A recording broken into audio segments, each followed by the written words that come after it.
the champions are made. Sing Dixieland alive. Crowd chanting, roll tide, roll tide, roll.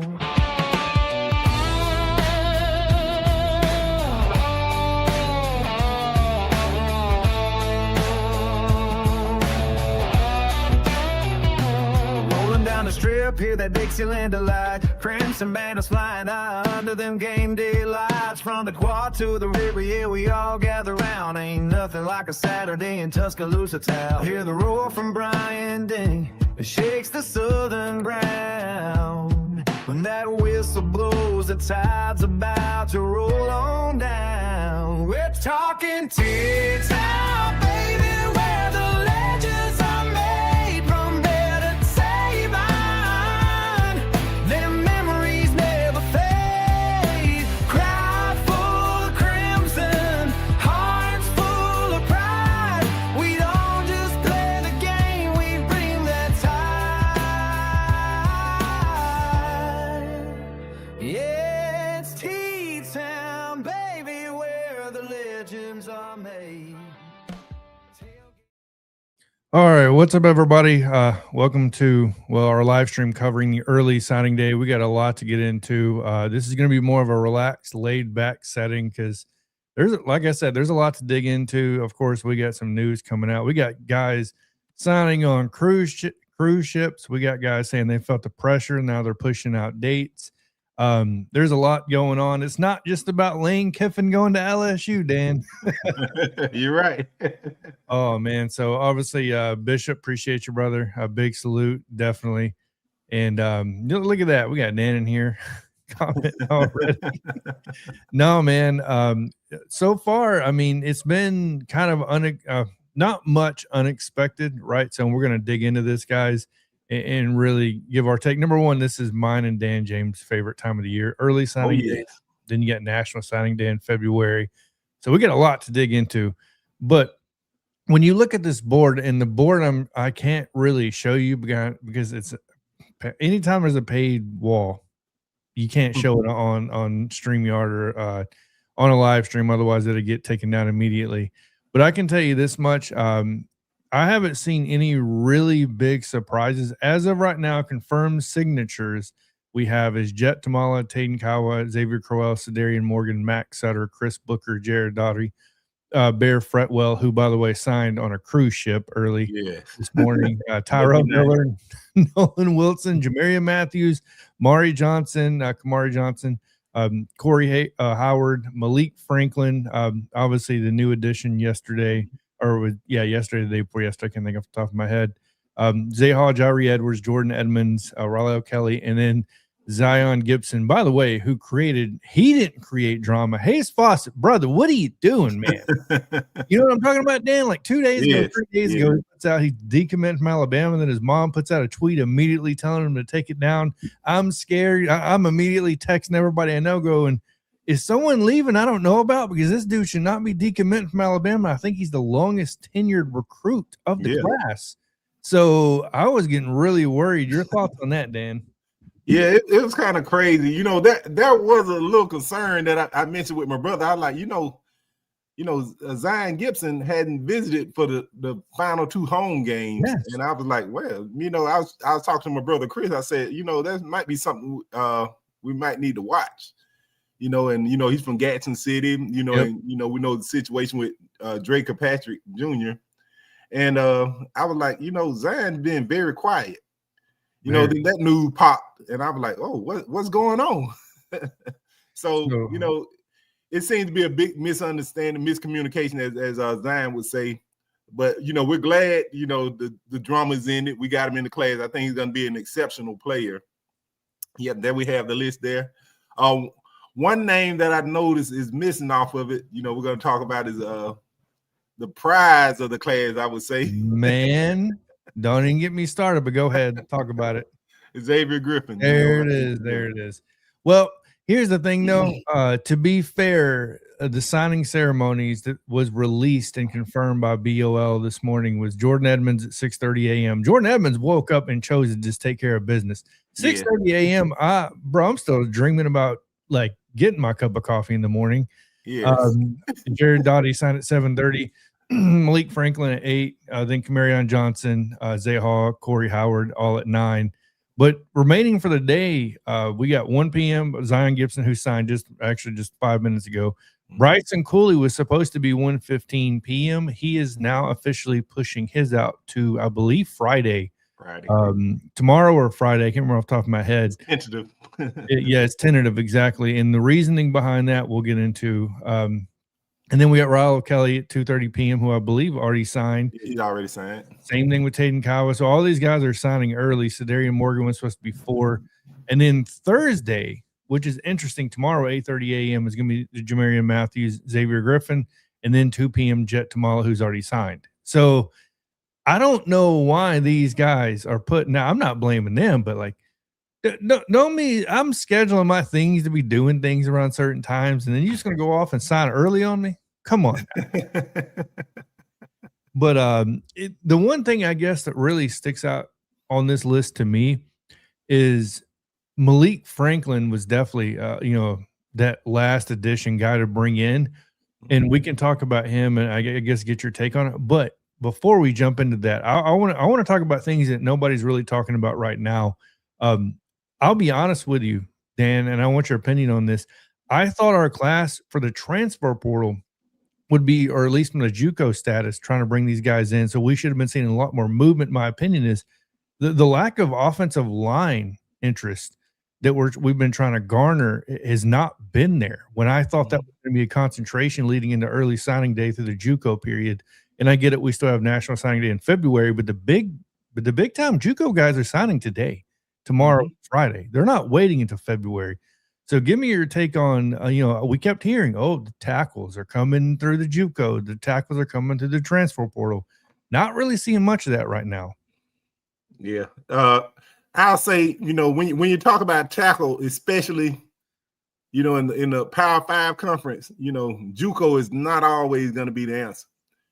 So, you kind of wait till the transfer portal opens up. I think the transfer portal will be your answer at tackle, because that's a position that you look for immediate impact. Yeah. So, you tend to try to get guys with Power 5 experience, and that's your best bet. So, I expect the market to be up on tackles when the transfer portal opens. It's gonna be a lot of money spent on at the tackle position as far as NIL and the revenue sharing. But so that's what you're looking for. JUCO guy, you still have to get acclimated and get adjusted to the speed of the game.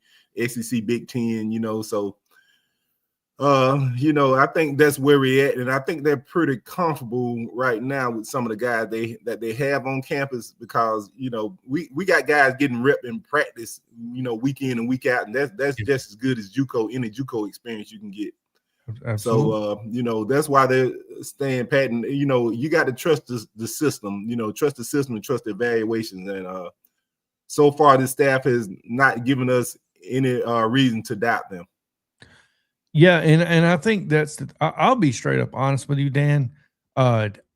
This is probably one of the most exciting classes to me from a fan standpoint, and let me explain to you why. Number one, the worry interest from me when Kalen DeBoer showed up to Bama on, can he recruit? I'm not saying he can't recruit at a high level, but can you recruit at a high level to get the guys you absolutely need that are crucial?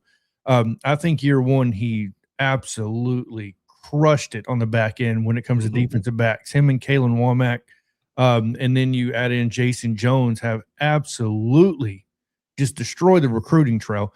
And I'm like, okay, year two, I'm going to expect a little bit less. And then you see these names up here, man. You know what I mean? Jairi Edwards, Jordan Edmonds. You see those guys. You see Zion Gibson. You know what I mean? Zion Gibson, I believe he's the 9th ranked cornerback in the class according to Rivals.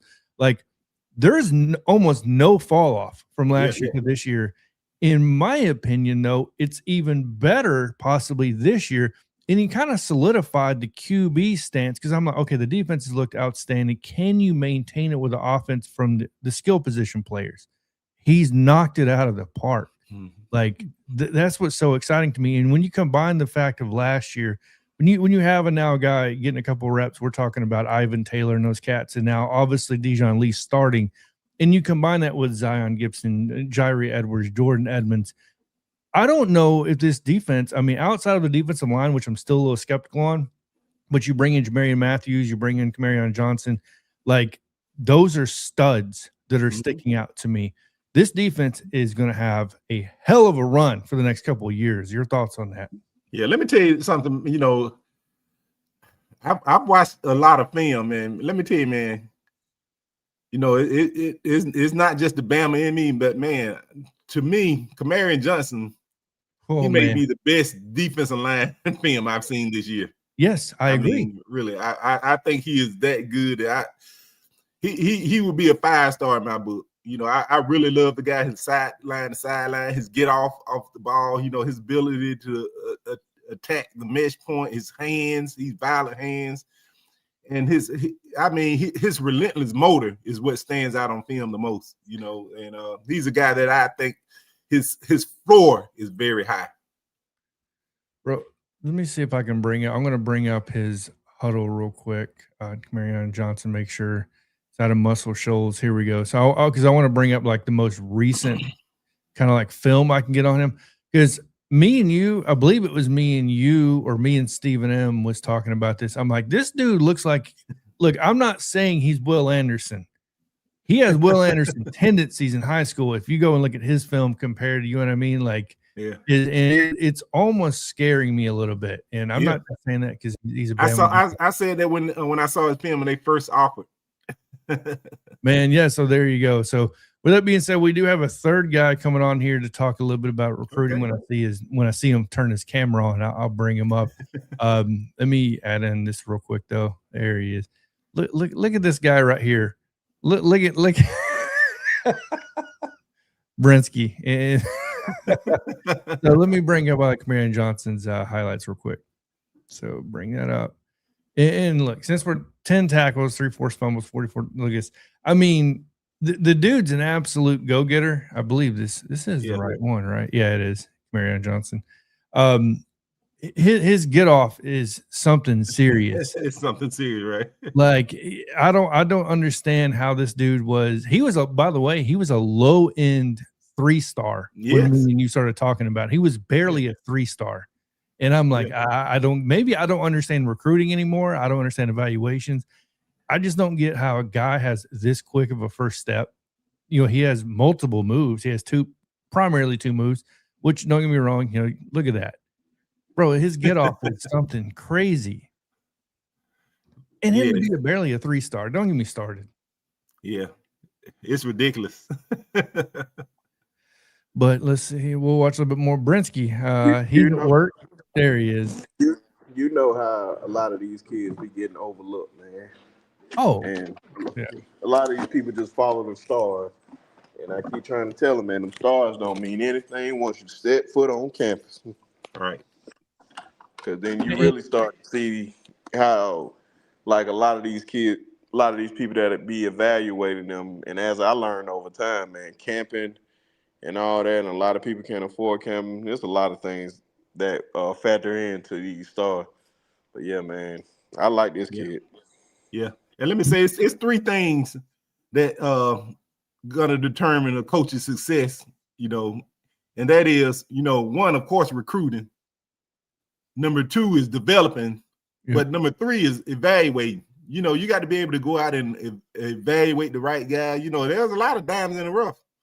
You know, it's a lot of guys, you know, so it's constant evaluation. And, you know, the guys that are signing today, trust me, Alabama has probably evaluated thousands of recruits, you know, and these are the guys that they settled on, but they have contingency plans with other guys that they'll be, you know, just as happy with. You know, if some of these guys we were to miss out on, you like you look at the Malik Franklin situation, you know, as far as JJ Finch, you know, sometimes Alabama be like, well, you know, we'll make a decision for you. You know, we have guys, you know, we just give you the opportunity.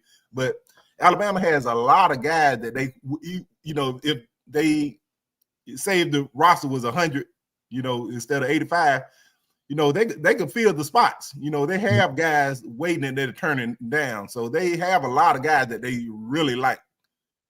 So they're constantly evaluating, and they got a lot of guys. They're making a lot of tough decisions themselves. And it's something. I mean, a guy that you guys, I'm sure, have seen me follow all year, Kristen Moore, who ended up committing to Oklahoma. I mean, you're talking about a guy from a linebacker standpoint that put up over 100 tackles, 3 straight seasons, over 10 sacks, 3 straight seasons. I think he had like 45 tackles for loss in one season, and then moved to middle linebacker, the Mike, ran the defense, and didn't miss a beat. Now, obviously, you're not going to get as many sacks, but when you're talking about tackles and everything else and running that defense, he looked the part. And the thing that confused me, he was out of Selma, Alabama, and this is where I really started getting groomed from a lot of coaches and stuff like that. Was where is the misconnection between these guys, and then getting to the colleges, and I realized it has so much to do with school, like you said, Brinsky, to camps and stuff like that. Mm-hmm. And a lot of these guys can't afford that stuff. Those camps are not cheap. I hate to say this, and I'm not calling out any agency, but you have to pay for profiles. Not everybody has $150 to build a profile on Rivals. It's just some people, it's not feasible. And I feel like that's something that absolutely has to change.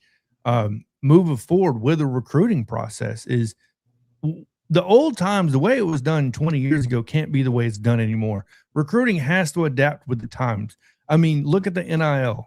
NIL is now a part of the game. This has to move along with it. Recruiting has to move along with it.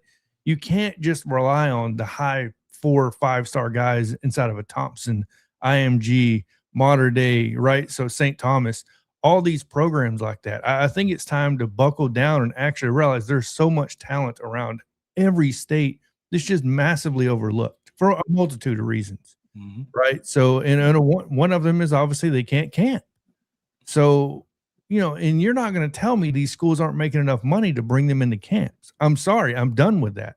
All right. So there's too much money in recruiting. Oh, added the wrong one. Where Brinsky disappeared when I went to go try to bring him in. But yeah, and so I'll bring up a couple other huddles here. I don't know why this restarted it, but let's see here. Another one that I want to talk about, obviously, is Cedarian Morgan's huddle. We'll take a look at. Obviously, he's one of the biggest guys in this class. Where is his? This is his. Literally and figuratively. Literally and figuratively. No, you're absolutely right. So let's see here. I know he had one for his whole season. Am I okay? Maybe I'm missing it here. Because they put up multiple huddles, which is another thing I can't stand, by the way. Well, I'm not going to go through each one. We'll show a couple, I guess. Let me go back to the other one.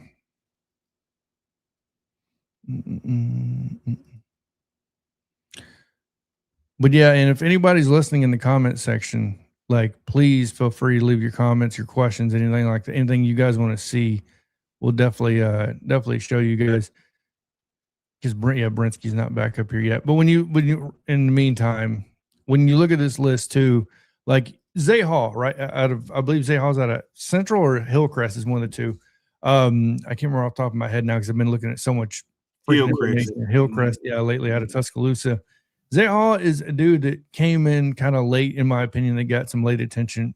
They shouldn't have got it so late, right? So, and we could talk about the Kristen Moores, and there's a couple of guys that I keep bringing up when I talk about Cedric Simmons, Derek Sorrells Jr., you know what I mean?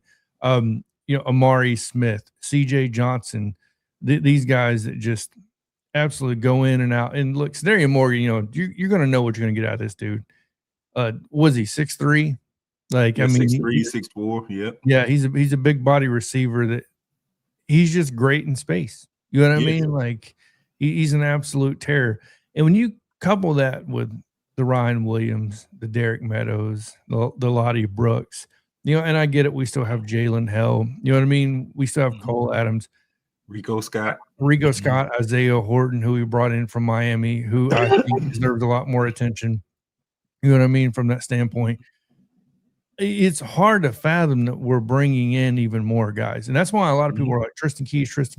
I'm like, man, I don't know. Because you bring in Cedarian Morgan and you bring in Tristan Keys. And at the time, Brian Williams, right? At the time, we were talking about Brian Williams.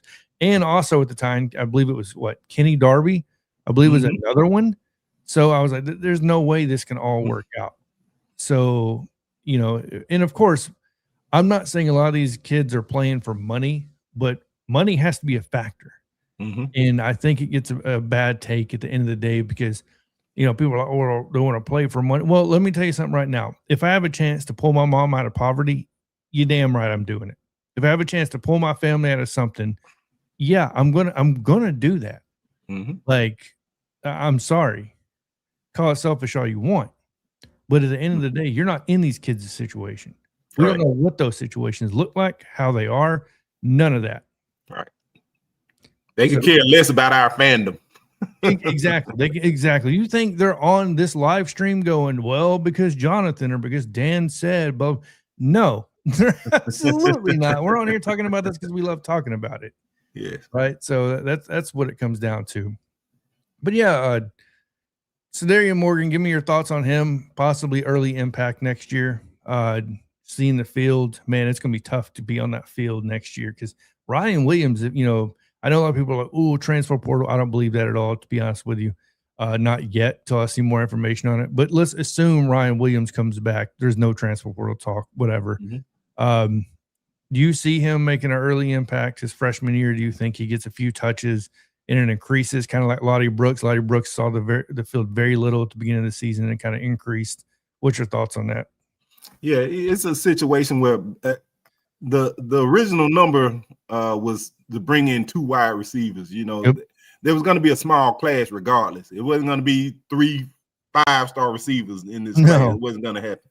And so Alabama, love what they saw in Morgan, and they know that they have their guy. And this is a guy that, as you can see right here, he high points the ball very well. He's very good in space, like you said. Huge, tremendous catch radius, and that's what the staff craves in receivers.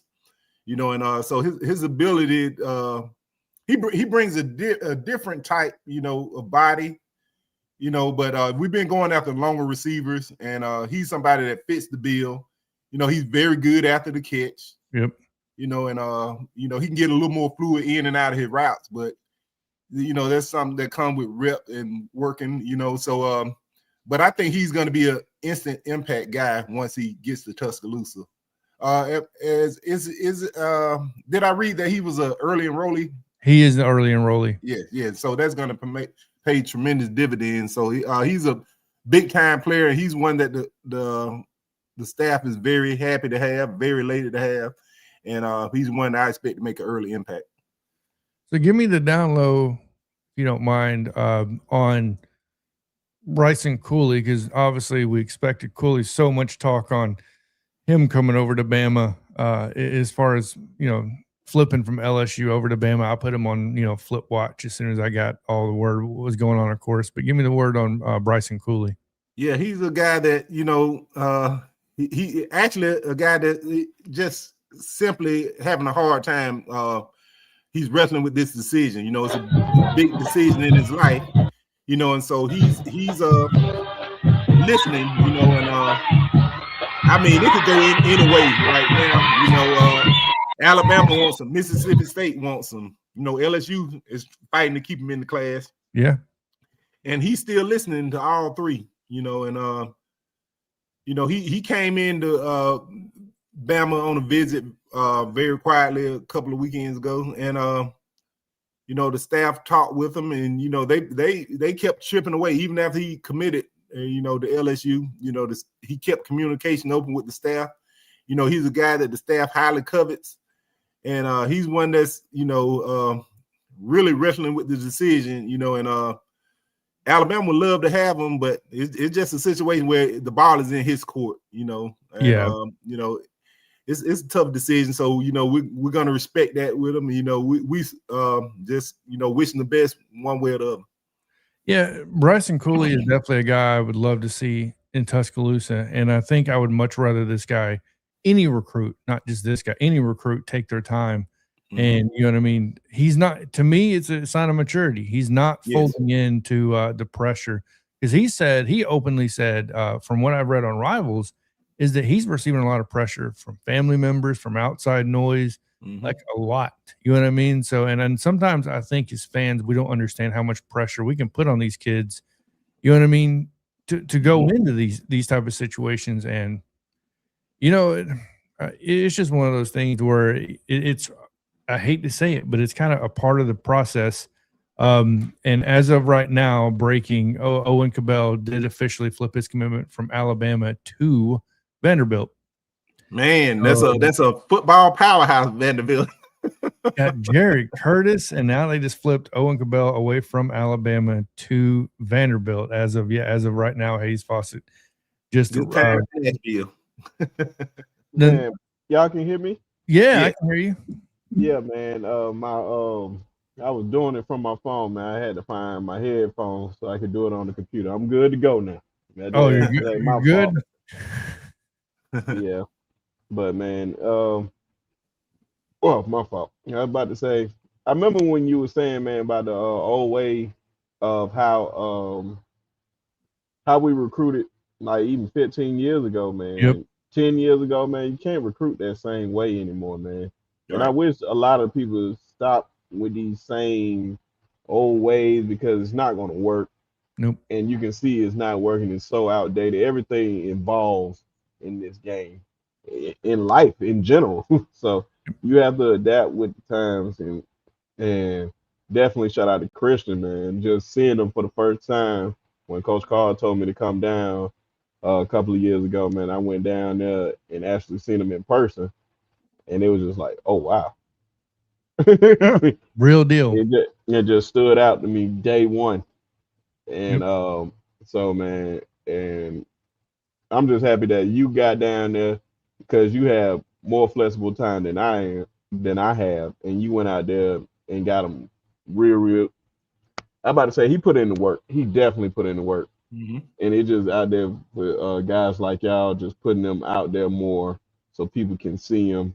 And I'm just glad that he's at a good place where I know he's going to develop, especially at that linebacker position. I think Brent Venables does a great job with those type of guys, man. So I'm just happy for him. It's a great day. Definitely shout out to Coach Carl too. Yeah, Coach Carl definitely put one on for that one. Like when it comes to Kristen, before he committed to Oklahoma, I got to talk to him quite a bit. Got him set up with a couple of things and got that ball moving forward. Same thing, and I'm trying. There's gonna be a big year coming up for Southside out of Selma as well. In my opinion, we're gonna be seeing a lot more of that for this upcoming season. But yeah. Let's see here. So Tank Jones officially signed with Oregon, which that definitely was no surprise. Exactly. Fully expected from that standpoint. But let's watch some film real quick on somebody I think we're all very, very familiar with. And yeah, I don't think he needs no introduction at this point. We're talking about Ezavier Crowell. Oh my goodness. Now, this is something I definitely want to dig into. Look, Brinsky. I'll start with you this time. Ezavier Crowell, give me the early take. Could he see the field early? What's it look like for Ezavier Crowell in his freshman season? Good question, man. It really all depends, man. Because that running back, depending on how deep the running back room is. I don't know. We keep Richard Young. I don't know if he stays. If he stays, then you got AK Deer, Richard Young, Kevin Riley, and then EJ gonna be back there. But if he gets the opportunity, man, I just really want him to develop, get stronger, learn the playbook, all these good things, man, because he's gonna be one of those ones at the end of the day. I believe at the end of the day he's gonna put his name up there with like the Mark Ingrams, Trent Richardsons, the Eddie Lacy's, TJ Yeldon, Derrick Henry's, all those guys. And when we talk about the backs of Alabama, man, I want his name to be up there, and I believe he's going to be one of those ones. Yeah, I think. Well, go ahead. I'm going to let you start off, Dan. I'll let you take it next. Yeah, listen. What's crazy about this is this guy's actually supposed to be a junior in high school. Thank you. If there was ever a 5-star running back, this is it right here. This is the guy. And let me say this, can he get on the field early? Without a doubt. Let me tell you, man, and this is a situation where if this guy gets on the field early, you know, we're gonna have some attrition in the running back room. He's gonna play, and he's gonna play a lot. So if he gets that opportunity, you know, for guys ahead of him, it's not gonna be beneficial to guys ahead of him. You know, he is that good. He is that guy. Once he gets on the field, it's no coming off. So he is that type of elite talent. I mean, he's power, speed, vision, you know, 5'2" runner, man. I mean, and so how fast can he pick up the playbook, blocking concepts? You know, the rest is up to him. But this is a guy that once he get on the field, he's not coming off. I'm going to leave it at this. I said this on my first video I made about Ezavier Crowell, and I was watching his highlights. Didn't know so much about him, right? So at the time, was just moving back to Alabama. Actually, it was before I moved back to Alabama, actually. So I was still in San Antonio, Texas, scout, you know, out there looking at a lot of those dudes, especially out of San Antonio, you know, Highland area, all those spots. I watched film on EJ or on Ezavier Crowell one time, and I said, this dude's it. There's no doubt this dude is it. So when you talk about Ezavier Crowell, and look, I have not been this high on a running back at all. I was not high on TJ Yeldon. I was not high on a lot of our running backs. The one running back that stood out to me the most, and I kept repeating it, was Derrick Henry. And of course, people kept saying, you know, 6'3", he's too big. You know what I mean? Like H-back, whatever, and our fullback, whatever you want to call it now. And I was like, I don't get it. How can you average 9.4 yards a carry, like over 10,000 rushing yards, 1 million rushing yards essentially in your high school career? You know what I mean? And then be that overlooked. Ezavier Crowell has that potential. He has Heisman, Mark Ingram, Derrick Henry potential written all over him. There's nothing to stop him, in my opinion, God forbid, except something barring, knock on wood, injury. You know what I mean? But like you said, Dan, you couldn't have said it any better. If Ezavier Crowell gets on the field, I don't know how you get him off the field, because he's, like you said, he's that good. When I look at him, and there's some guys ahead of him that's going to be already on campus. When you talk about AK Deer to me has a super high ceiling. Like, and I thought the same thing. If AK Deer had enough looks, you can't bring him off the field. And the question I have to you, Brinsky, we'll start off with you, is do you believe there's certain guys you just can't put on the field early on, because if you put them on, they're going to possibly show too much and put the coach under too much pressure to leave them on the field? Do you think that's a thing or no? No, I don't think it's gonna be pressure at all, man. When you have stuff like that, that means you have another weapon. That means it creates depth. And I believe, man, with I think another year Kevin Riley bulk up, get in that weight room, nutrition program, he'll be good. Same thing with AK, they'll be another year in the system. And he's no small cat himself. So you put all those guys out there, like they can just be running by committee. You ain't gotta run them into the ground at all, man. You can just let those guys just feed off each other, man. We just gonna have to use them. Like when we need to run the ball. We got the guys. It's just a matter of just using them. And I know, man, this kid is gonna be special, man. I think we all believe he's gonna be special when he touchdown, man. It just all it just really,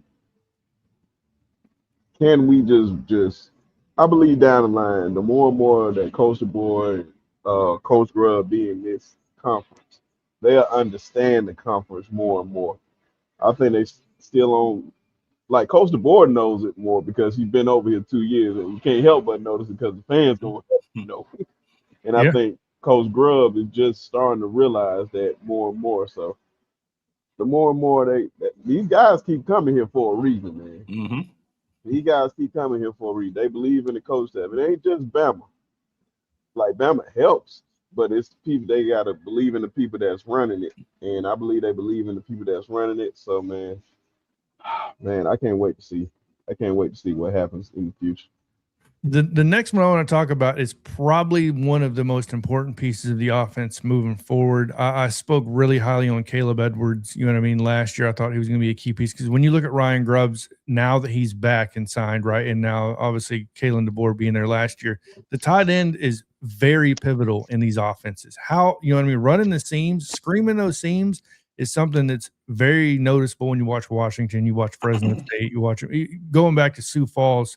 You know what I mean? It's something that's always been a vital piece of their offense is that 6'5", 6'6" tight end that screams the seams, that gives the chip blocker like right there, or loves the fake block where he reaches his hands out and just slips right past you, which Caleb Edwards did a couple of times. Was it against Auburn? It may have been, but you know what I mean? So he doesn't use the tight ends very conventionally, in my opinion, when you talk about chip block, but mainly for a receiving position. But he does bring in certain guys. I think Coach Al spoke best on it when he said, you know, bring in Jackson Lloyd, put 84 on him or whatever you want to call it, and just line him up as 11, 12 personnel on the field and let them block. Because we're not going to see a whole lot of that with our tight ends. Unless something changes under Kalen DeBoer and Ryan Grubbs. So all the film I've watched, you don't normally see it. But I can say this: Max Sutter is a dude you're gonna have to pay attention to. Right. The ability Max Sutter has is absolutely outstanding. There's a reason why we target him very early on. I mean, look at this. He runs like a receiver. His catch radius is giant. So, I mean, when you look at the ability, pairing him up with Caleb Edwards and obviously Jack Samarco and a bunch of those guys are already going to be gone. They came in as, you know, seniors. So they're going to be gone. We brought them in for this one past year because we had so many injuries, and the injuries just continue to pile up, which sucks. You know what I mean? Especially now with Cuevas and then Danny Lewis Jr. Having to deal with injuries all year. But bringing these guys in like Max Sutter, when you watch his film, he can block. He can block too, and he has that aggressiveness obviously coming off the end like you watch on the film. But Dan, speak to me on the tight end position, how Ryan Grubb and Kalen DeBoer uses those guys, and how important are they to the offense?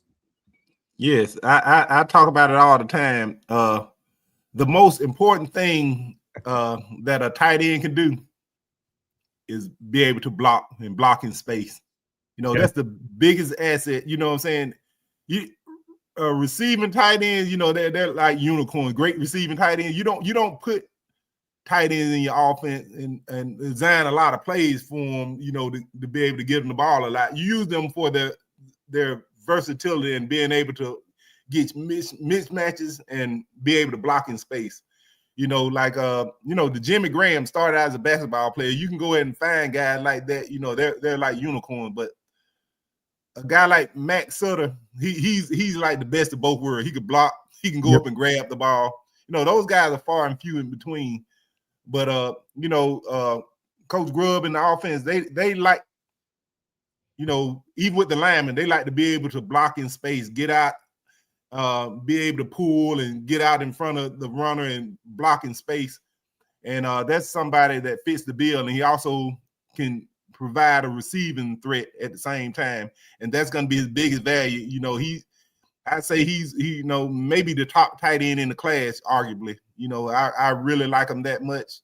You know, it has a very high ceiling, very high floor, and he's somebody I expect that to be able to contribute early. And you know, I hate comparing them to, you know, players like, but I get a lot of Brock Bowers vibe with him. You know, he's athletic, he's great after the catch, he's physical, he doesn't avoid contact, he embraces contact. And he's somebody I expect to make a big impact in Tuscaloosa. So Larry Townsend asked how big is Sutter. First of all, appreciate you getting on her. He's 6'5.5" and about 230 pounds now.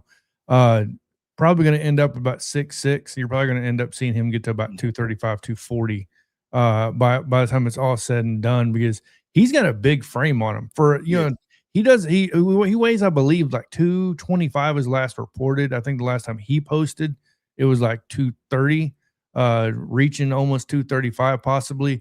When you look at his frame, it's pretty big for a tight end that moves the way he moves. And like you said, he's very aggressive. That's why they bring him off the end as well. You see a lot of film where he comes off the end because he does have that tenacity. And I mean, I don't know what else you would want out of a tight end that Max Sutter doesn't bring. And I get it. So many people early on were talking about why are we not targeting a couple of these other higher tight ends, stars, whatever, you know what I mean? And I'm like, sometimes you just got to go with the guy that makes the most sense to your offense. It's not always about the dude being a 4 or 5 star. Number one, does he fit your system? Actually, no, let me stop that. Number one, does he fit your culture, right? So does he believe in what you're doing at the university? Number two, does he fit your system, right? Those are like big check marks you want to hit. And Max Sutter, Ezavier Crowell, Darian Morgan, so many of these guys check those boxes that you want to see in Tuscaloosa. It's not always just about the stars. Does he have a bad attitude? Is he coachable? Is he a leader, right? When does he step up? Is he clutch? Like, if he's having a bad game, because everybody has bad games, does he put his head down and just disappear? Or does he keep fighting through it? And when you look at Max Sutter and through this whole season, if you go through each game, you know what I mean? Like, you see him. He's consistent on where he's at. So there are so many great players. One guy I was really harsh on, because I can be harsh and critiquing certain players. A guy that I critiqued a lot was Blake Barnett back in the day. And this is before I got on YouTube really talking about these guys so much. But I'm not saying Blake Barnett. I didn't say Blake Barnett was going to be a bust, but I said, man, Blake Barnett just showed a lot of tendencies I'm not a huge fan of. That's all it was. And it just so happened to turn out that he got on the field and Jalen Hurts took his cookies, took his job from him against USC. So false. You said false? Yes.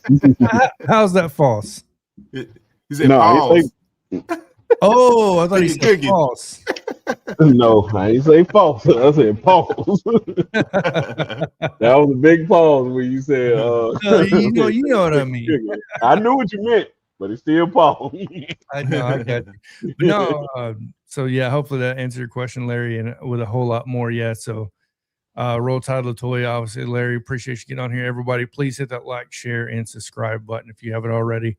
If you're over there on X, please come over to YouTube and subscribe, as we'll be putting out a ton of recruiting content. Keith, appreciate you getting here as well. I've had a chance to shout you out. But moving on here, let me bring back up this list. When you look at this, I mean, have you had a chance to look at Corey Howard very much, Dan? Yes. Speak to me on Corey. Yeah.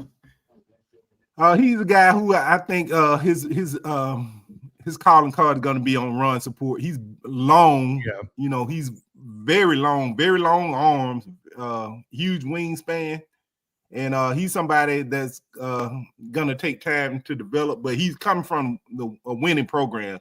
He has the attitude. He's going to be a alpha male on the defensive line. He's tremendous at the point of attack, holding the point of attack. He's going to be the edge setter that we, as Alabama fans, been asking for years. Man, he's that guy. We could put in the 5 technique, and he move inside the 3-4 technique. But he has tremendous ability against the run. He can slip blocks rather, and he's somebody that is going to take time, to get him developed and going through the 4-quarter program and everything, but he's somebody that's going to be a long-term huge pickup for the University of Alabama. Yeah, no doubt. And just to show you guys what we're talking about, I'm going to bring up his he's out of Central, so let me bring up his huddle real quick.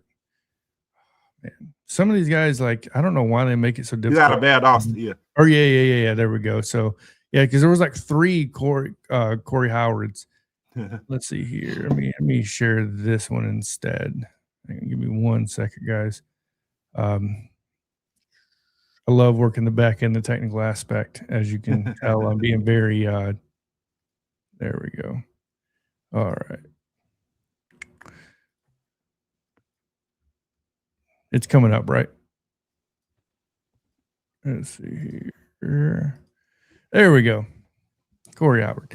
All right. So, yeah, no, I agree with you 1,000% on this one. And just like J. Ryan Johnson here says, we are killing it in Georgia today. Best of the best. Yeah, no doubt. And, that's vital for Look Alabama. at that. I mean, yeah, no, it's very obvious. The potential is 100% there, and he's a guy. I'll be honest with you, I wasn't really on. Like I watch all their film. Don't get me wrong, I watch the film, but sometimes it gets to be a lot. Let's see here. We got another guy here popping in. Let's see here. I can't even scroll down here enough. Look at this guy coming in here. Coach Carl acting like he's just all right, Coach. Yeah, I want to get Coach Carl's take on what he thinks on Courthouse. Let's see here. He's probably setting everything up. So Coach Carl, just let me know whenever you're good to go. And look at him at the point of attack. Oh yeah, no, the point of attack. Any other recruits expect to jump on board today? Any flips for us? I think the biggest possibility of a flip to us was going to be Bryson Culie, who is pushed his out. I think that was the big one. I think as far as flipping away from Alabama, you obviously you're going to look at JJ Finch. I think you have to look at Brian Williams didn't decommit yet, right? I don't think he had. You're on mute. Can't be one live stream without a mute. That's right. It never fails. It never fails. I'm not sure, but I'm expecting him to Auburn at the moment. Yeah, I think Brian Williams is all but gone to Auburn for sure. I think him. I think JJ Finch ends up somewhere else. And one thing I do want to say is I'm never going to sit here and say I don't wish these guys the best, because at the end of the day, these guys have to make decisions for themselves. So that's one thing just to keep in mind in the comment section, which nobody is tearing them down. I just get on so many live streams and you see people talking crap about these kids because they're not committing to Alabama. That's definitely not what we do. Man, I'm so glad you said that, man, because that's one thing that really bothers me. And I like, bro, we got to think about it, man. These are really just kids. If we just being honest, they are just kids. They, big kids. I'm talking about big kids. Yeah, they're kids, man. I'm like, man, and we expected them to make adult decisions, even though they have to make this decision, man. You want to guide them, and even if they don't make the decision that you want them to make, man, live with it. Just be happy for them. I'm about to say. That's why I said, man, I got one guy going to Florida, the other guy going to LSU. You think I want my guy to go to LSU of all places? But guess what? It fits him. And then guess what it's going to do for him down the line, man? I know Corey Raymond going to put him in the mindset I know that this kid has and the ability that he has. He going to play in the NFL because I know Corey Raymond has done it time and time again. So, man, just be happy for people, man. Yep. Like, it is what it is. 100%, Brisk. I know, right? Coach Carl going to sneak in here like he just been here the whole time. John, I actually been in here listening. I just had my mic muted. Oh, I didn't want to make sure that I don't want to make sure that the principal, I was talking to the principal and they interfere with what I was saying, so I keep the mic muted. No, you're good. To the auditorium now, so get set up. I thought about jumping on with the live stream, but nah, that'd be more about me trying to show somebody, but we're not taking anything from my guy. Like B Sharp, my guy going to Oklahoma. There you go. And I hate to say it, but it's Boomer Sooner in this town right now, so it's still roll tide all day, every day. But I got to represent Boomer Sooner now because Boomer gave my guy opportunity when nobody was giving him opportunity. So there you go. That's right. There you go. At the end of the day, that's what all that matters, man. Who believed in you day one? And I only care about seeing these kids. Man, I look at it on a deeper level, man. I think because I come from these same parts where these kids come from, man. You come from a single parent home, and I didn't come from a single parent. I had my dad in my life, definitely. But I'm just saying, like, you come from certain environment, man, and you just see that these kids, just by playing football, they change their whole dynamic, whole family dynamic, just by playing football and taking this free scholarship, man. Like, take full advantage of this opportunity because it doesn't happen often. and it's probably one of the few times in your life where you can control what you can do with your life. So, man, if you got the opportunity to do something like this, man, take full advantage of it. I just want to point something out real quick, just to get you guys to take on this, and 100% agree with you there, Brinsky. I got to talk about it. Penn State only has like 6 guys on the recruiting board with no coach. How worried on a scale of 1 to 10 would you be if you're the AD at Penn State right now? You don't have a coach. You couldn't even get the deal done with a BYU coach. I can't remember his name off the top of my head. I don't know if that's going to go through or not. Now you're looking Sataki. There we go. And then you're now trying to court a deal with, I forgot who the coach you're trying to get now is. It's blowing my mind. So, how worried are you if you're Penn State? And I'm not here trying to talk about Penn State, but my goodness, they're in trouble right now. Mm-hmm. Six recruits, 6. And no coach. Guys, I mean, I know it's early signing day, but my goodness. So J. Ryan Johnson, let me get to the comments. I assume with our low numbers today, we'll backfill from Porter. We got to realize this is early signing day. This is not National Signing Day. There's a lot of misleading titles out there on YouTube that says it's National Signing Day. It is absolutely not National Signing Day. This is early signing day. National Signing Day is going to be in February. So, these are guys that are going to be committing early. A lot of these guys will end up enrolling early. They'll be there in January like Kristen Moore is doing for Oklahoma. You know what I mean? He already filled out all his paperwork. But yet there's going to be some portal players because Alabama now, Kalen DeBoer does that. He's made it very clear that he is going to use the portal. We're definitely going to be looking at JUCO guys and stuff like that.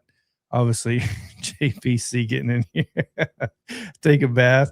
So, yeah, it's an old nickname. Johnny, I can smell you from Tuscaloosa. Yeah, no, you probably do. And no, I took a bath. I had a long day yesterday traveling back from Florida. So, yeah, that's good. Roll Tide 5 Adams to see here. Is it true Cam Coleman wants to come to Alabama? I have not heard that whatsoever. No, me neither. So I don't believe that at all. I believe Cam Coleman went to Auburn. Correct me if I'm wrong, Brinsky. I know you were in touch with what was going on with Cam Coleman. Cam Coleman was an Auburn guy. Like, he wasn't just a Hugh Freeze guy. He loved Auburn. I mean, am I wrong there? If memory serves me correct, I know Hugh Freeze played a big part in that. Man, if I'm not mistaken, shout out to my boy Phil, man, who was his wide receiver coach his senior year in high school. Because I remember he was committed to Texas A&M. Mm-hmm. But I knew Auburn wasn't going to stop. And I just remember the talks me and Phil had at the time. And just like Auburn is just relentless, like they want him there. So, of course, we see Auburn flipped him. But I just think how everything has transpired there, man. I don't, even with the hiring of Alex Golders, man, I don't even think it's a real plan for him, man. I don't. There's really not no real plan for him. I think it's best for him to leave. It don't necessarily have to. He doesn't have to come to us. He may just go to Texas A&M where he still has with Homer. But listen, with Texas A&M, I think they're losing Colin Klein. He's going to be taking over at Kansas State. Yeah. Yep. So I don't know if that'd be the move for him right now. We wait and see. But yeah, but it's going to be. He got options, but man, it's just all with because I just he has options definitely. A talent like him, man. I know NFL people are looking at him. Oh, don't worry, man. It doesn't matter what you doing because you going. In my opinion, I believe he's going first round. That talent is just. I think he just need to work on his route running a little bit more, but you can work on that. But man, his hands, man, he gonna catch that football. Yeah, I love Cam a lot, man. I do too. So Ryan Payne, is there any news on if SEC's ever going to 105 scholarships? As of right now, right now, not a lot of changes are going to be made. A lot of the voting you're going to see is going to happen there in the off season, and even then, it's going to be late off season. We got a lot of voting that's going to happen in August 2026 and October 2026, involving more of the transfer portal, involving more of the scholarship limits and stuff like that coming up.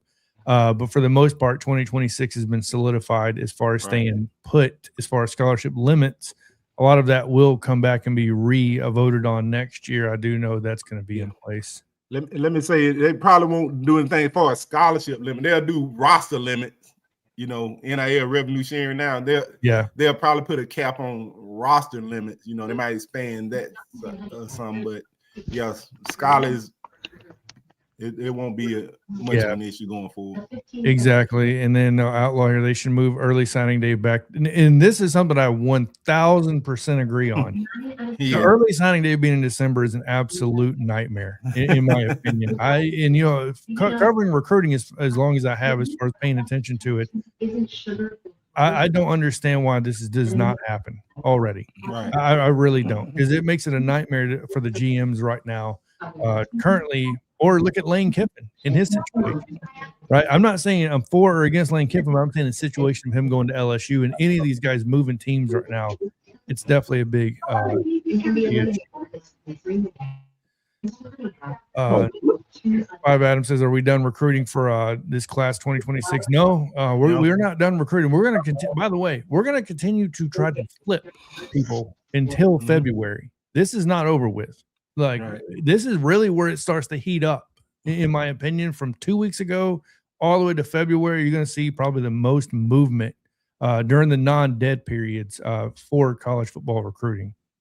So, and this is a scary situation. Larry Townsend said he might end up at LSU. Talking about Cam. If Cam Coleman ends up at LSU, the nightmare that I have predicted that Lane Kiffin will put on the SEC will have officially started.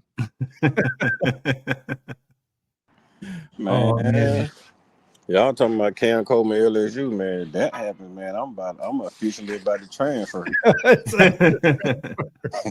I'm going in transfer portal myself.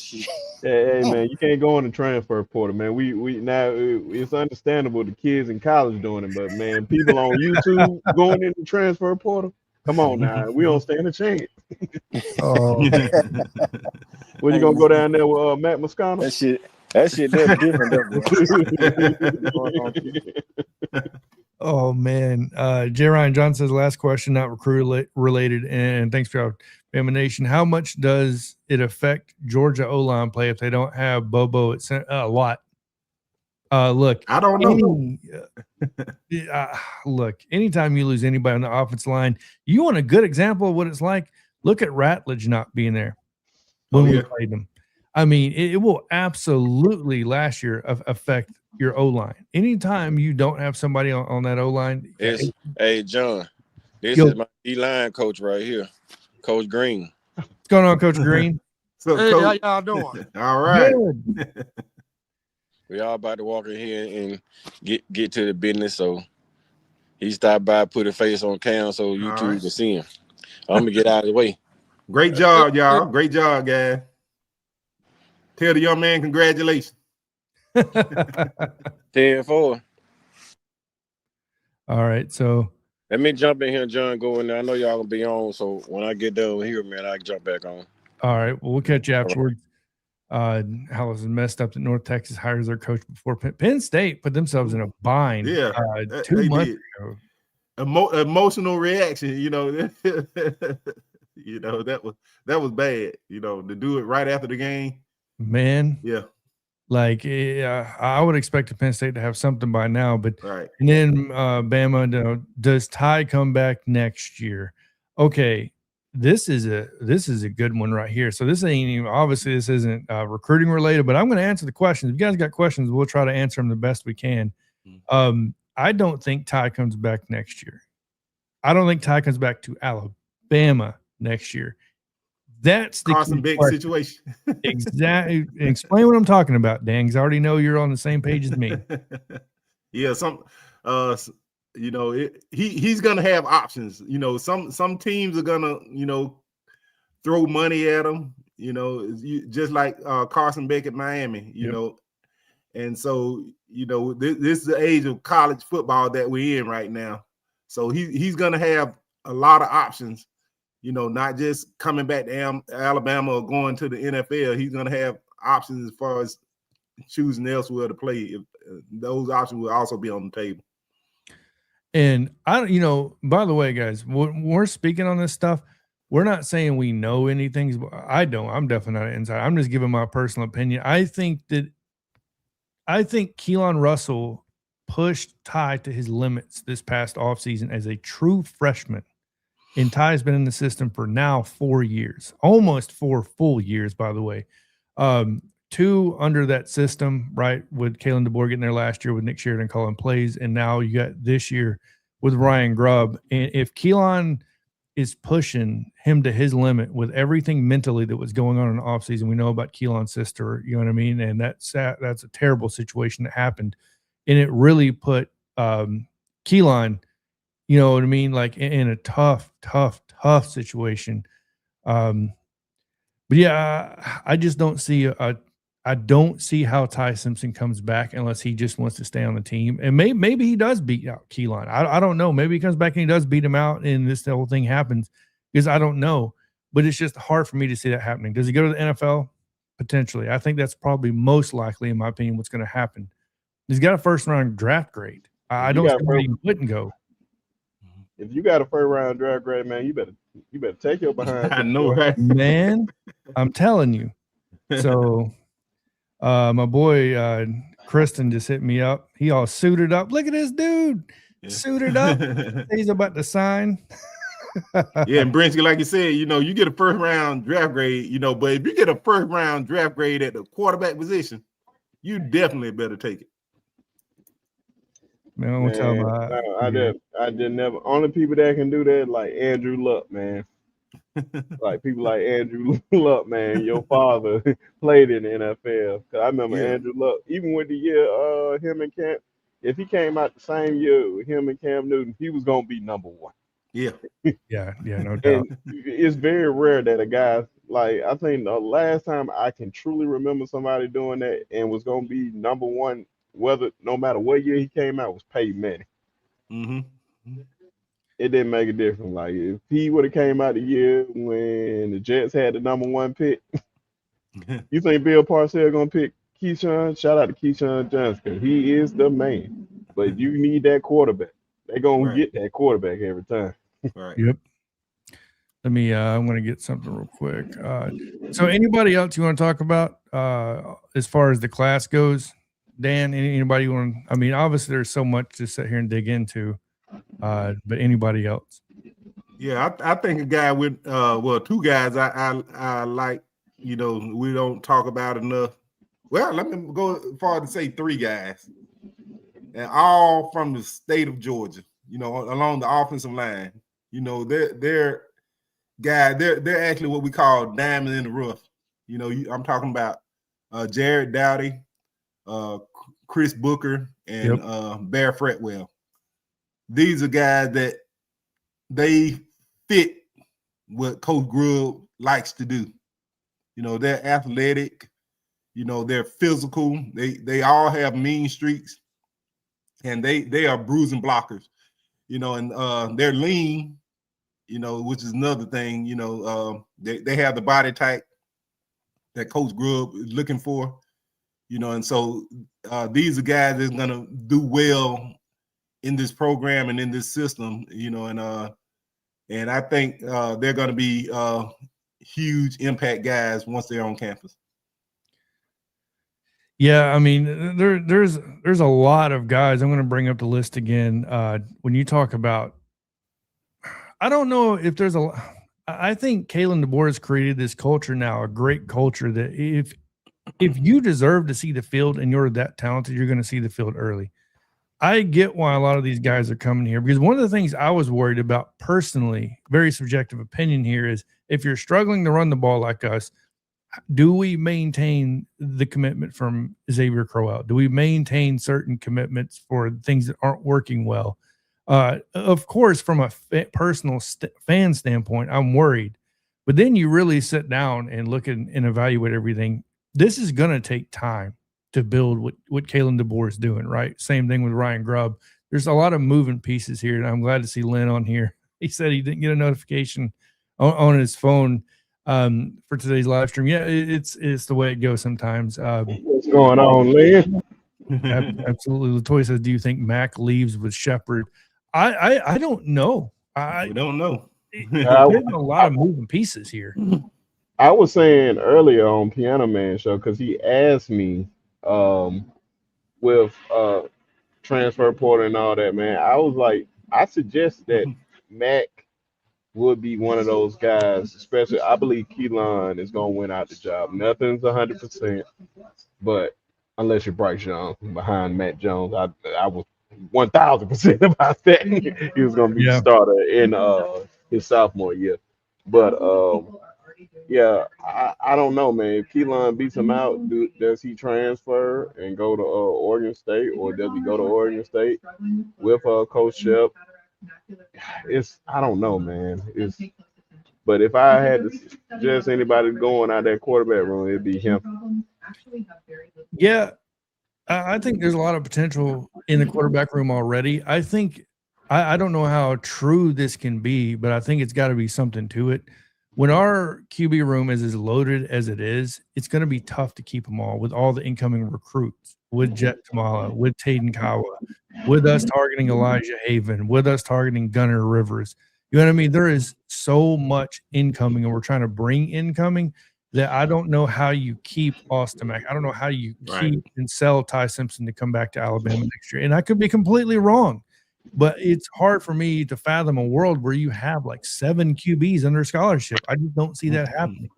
I don't think it's ever happened. So I think there's a lot of stuff that, moves behind the curtains that we don't see that's going to play out in the next couple of weeks, especially in the transfer portal. When you talk about January 2nd to January 16th, that's going to be that 15-day window.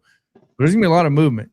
And if you're a playoff team, you're not seeing a lot of movement from your guys because of that exact reason. You're a playoff team. So be wary. If you're an Alabama fan or whoever, Texas A&M fans, your movement, your flips, your transfer portal is coming. Is there a world where we don't lose anybody to transfer portal? Of course, it's potentially there. But realistically, to not lose anybody to the transfer portal, to bring in this many players, it's extremely hard to do. I don't know. Right. Oh, so yeah, man, it's gonna be interesting, man. Just only thing I want to see is just Auburn fail. I just love to see Auburn fail. I don't like to see the players fail, man, because I love the players. Yeah. Because a lot of them are from the state, man. And I think one of the most beautiful things when we was watching the Iron Bowl is when, for one, it's the best rivalry in all of sports. In my opinion, if you ain't never been, they love to try to holler about this Michigan, Ohio State, John. Man, ain't nobody. Stop. Stop. But the one thing that I love that they put out there, man, why this game really, really means something. When they said 92 players on both sides of the ball are from the state of Alabama. You have no pro football, no pro basketball, no baseball, no nothing in this state. Everybody knows how important this game is. When it's Thanksgiving weekend, when that coming Saturday comes, man, that game means something. And just to see a lot of these kids play together, be teammates, be rivals, and all that stuff, and come out of state, man, it makes me happy just to see that a lot of them make success in they respected college, as long as they ain't doing it on Iron Bowl games. Like, I want y'all to be as sorry as possible on this day. You can be great all year, but don't be good on this day. But it feels great. 6 in a row, by the way. Right. So I'm going to bring up something to show everybody. This is going to be your let me see if I can bring it on here. Let's see here. Give me 1 second. There we go. Just some information for everybody out there. This is going to be your January 5 enrollment, which is your early enrollees that we're projecting here. So it's already kind of set. Well, not really projected, but it's already kind of getting set in stone here. Jett Thomalla, Taden Kawa, the 2 quarterbacks, running back Ezavier Crowell, wide receiver Cedary Morgan, wide receiver Owen Cabell. That's not going to happen as he flipped. Tight end Max Sutter. Obviously, the line, when I'm talking about Tyrell Miller, Chris Booker, Barrett Fretwell, Jared Doughty, I still get a laugh every time I see Barrett Fretwell, knowing that he got to commit off of a cruise ship. Pretty awesome. Defensive lineman Jamarian Matthews, who I'm super high on. Marion Johnson, same thing. Me and Dan both are high on. Corey Howard, Xavier Griffin, obviously the linebacker, I believe is supposed to officially commit tonight. Linebackers, they haul cornerback, Jordan Edmonds, Zion Gibson, and then the two safeties, Jairi Edwards and Ryle Kelly. Guys, this is huge. Do you remember when early enrollees was like 5 names, and now it's like half your class or over half your class is now on campus in January? Like, pretty much most of them, for the most part. I mean, actually, you are right. So I would say, that's probably about 80% of the class. So sitting right there saying that we're going to be on campus before this thing even gets moving for camps. I mean, that is massive. And it gives you that much more of a leg up. Right. So Lynn says, I'm traveling. Glad to see you guys. I thought Mac played better than Russell in game he played in. Russell better in practices, tied to the pros. Yeah, it's such a small QB class. And that right there, Lynn, I think is a big proponent of what's going to happen. I think with the QB class this year for the NFL being so small, you're right. It kind of almost increases Ty's draft grade just off the jump of it being a small class like that. And I do agree that I definitely agree with you on Mac outplayed Russell in game. But when you go watch those practices, dude, there's no denying Russell's arm talent. Like, right. And I'm not saying Mac doesn't have it, but I'm saying when you see the ball come out of Russell's hands on some of those throws, it looks different. It just looks – it's like Ezavier Crowell watching his high school running back film. I get it. A lot of these dudes look awesome in high school because of the competition. He looks different. I think Ezavier Crowell will look different when he gets to Alabama. He's going to stand out. I think A.K. Deere is that dude. I think he has the potential to be that guy. Just, you got to be patient. Mm-hmm. So, let's see here. Brinsky said, check you out, Outlaw. I'm about to subscribe. Latoya B. Sharp, that's what bothered me about Williams not getting the ball at all in the Iron Bowl. He grew watching and dreaming to play in this game. Yeah, I was currently riding my back right now, man. Yeah, I agree. I just think, man, he just timing, man. I just think how everything just been going with him this season, man. Your time coming, man, to bounce back, because we're gonna need you down the line, whether folks like it or not.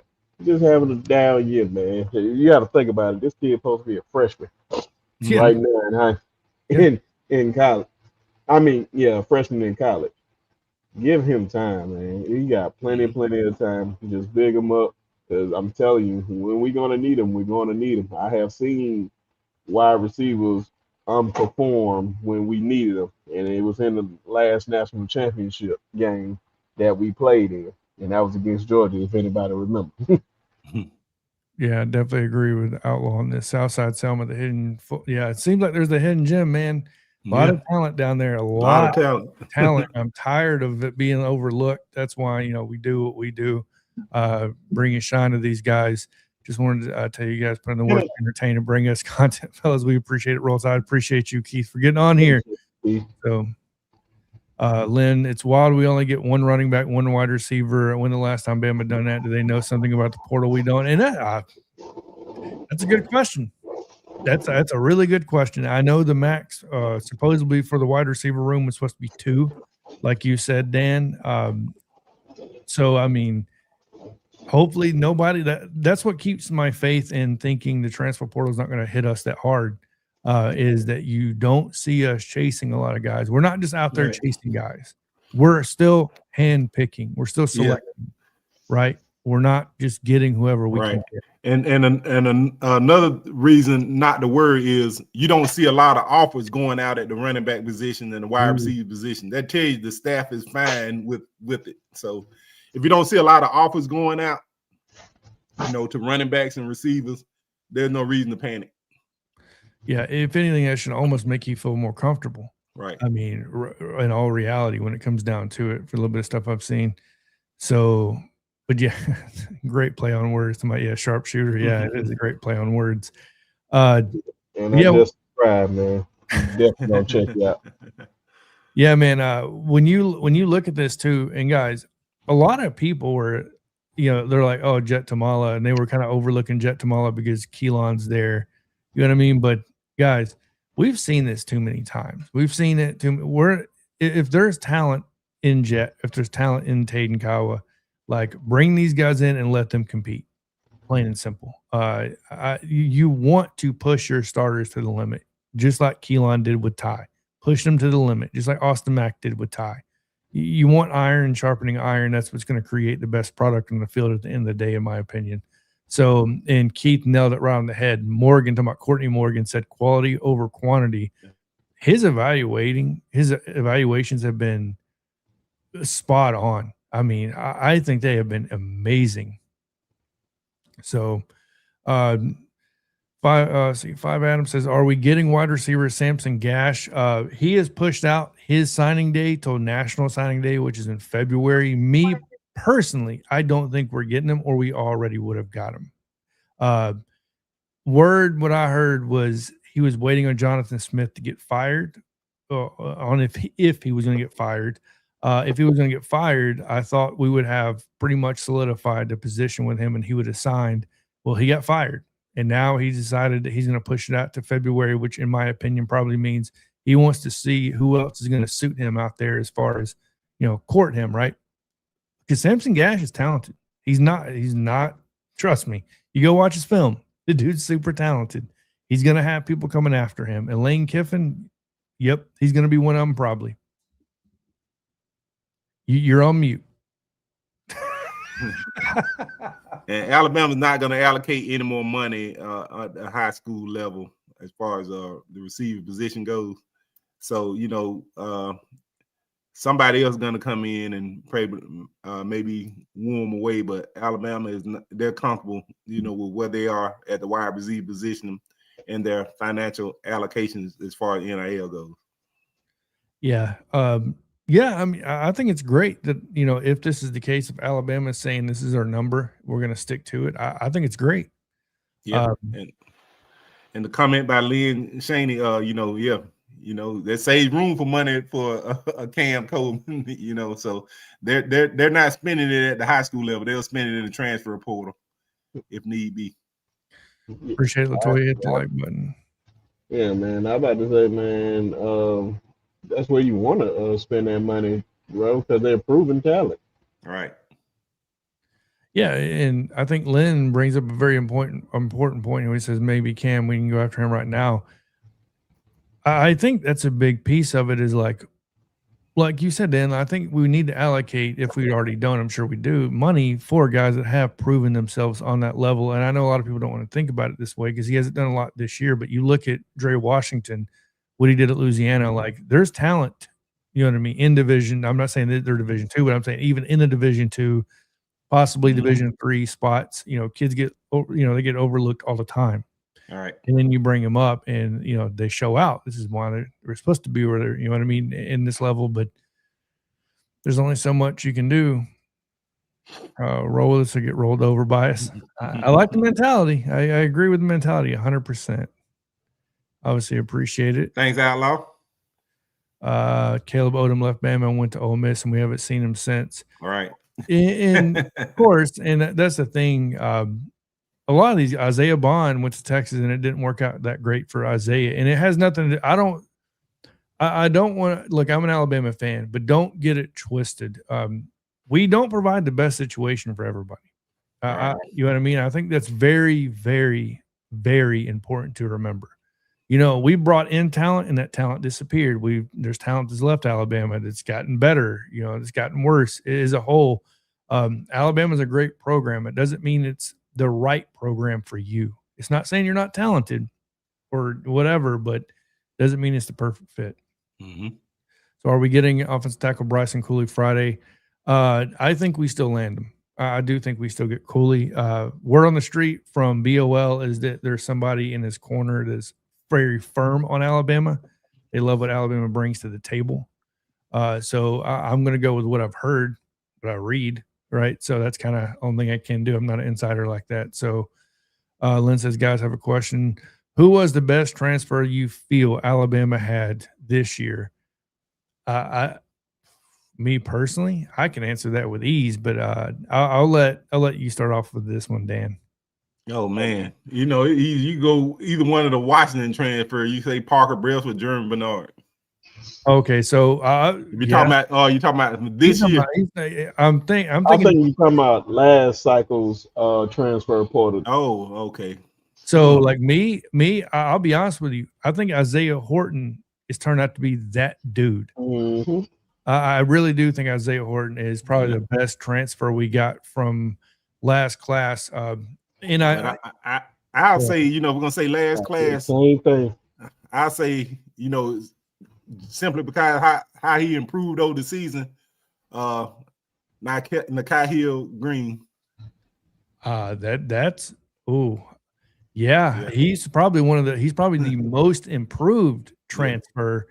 I think you're onto something there. That's a good one because he's definitely improved a lot. So Latoya says Damani Jackson. Yeah, so that was two. I thought you said last year. My bad. Yeah, we all got confused on that. Yeah, we got confused with that. Exactly. It has to be the right fit for them and us. Exactly. Mm-hmm. You know what I mean? So guys, man, Jonathan Allen said it best on an interview one time.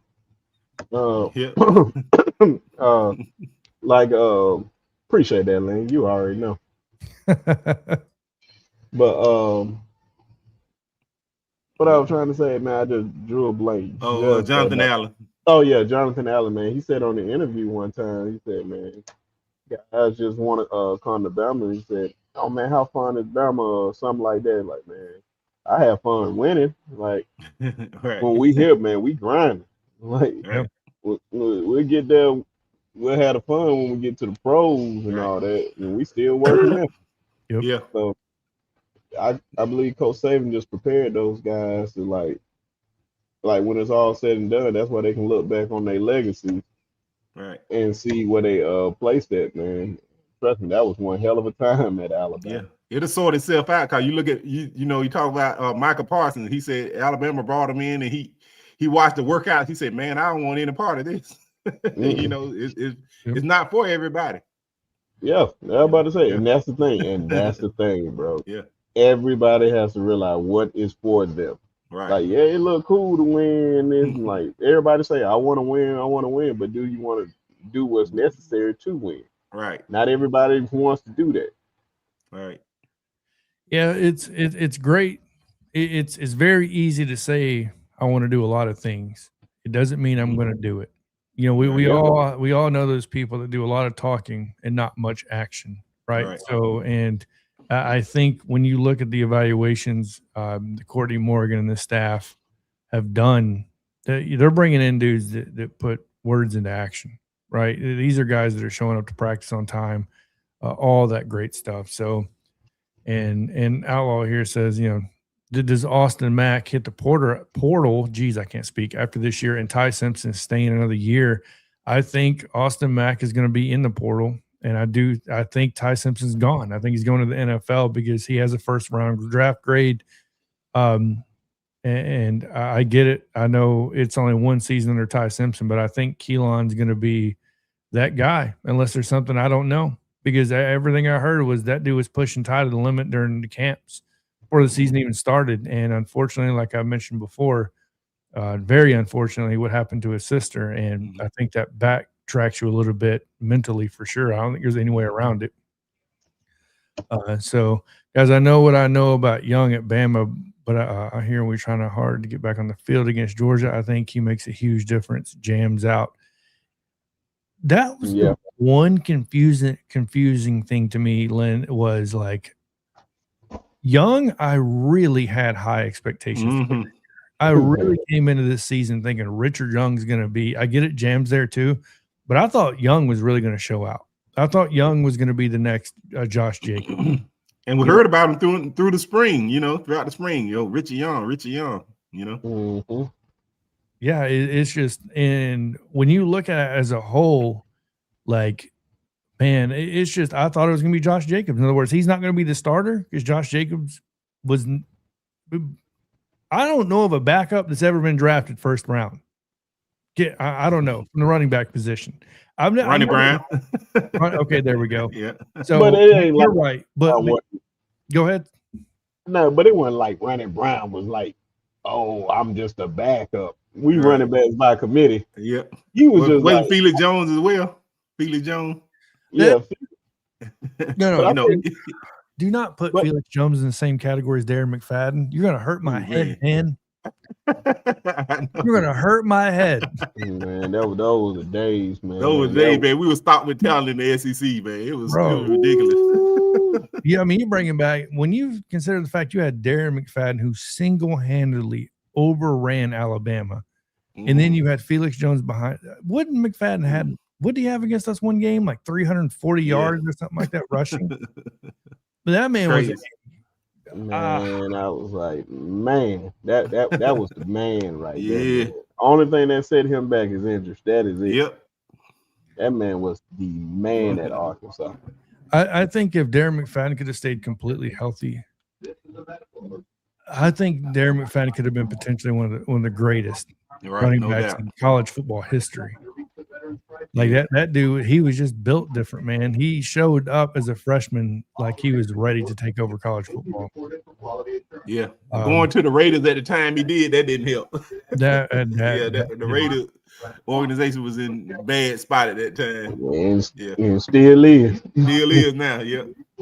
Bob Adams says, do you think we should hire Billy Napier as wide receiver coach? He was great under Saban as wide receiver coach. He could recruit Florida, Georgia, and Louisiana. Yeah, and Louisiana really well, obviously coming from Louisiana. So as Sunbelt Billy, as everybody likes to know. But no, I don't think we're going to bring him in. I think I'll personally think he'll end up around South Carolina. So that's just my personal opinion on it. If Simpson stays, does Russell leave too? No, I don't think Russell's leaving. I don't see a world where Russell leaves.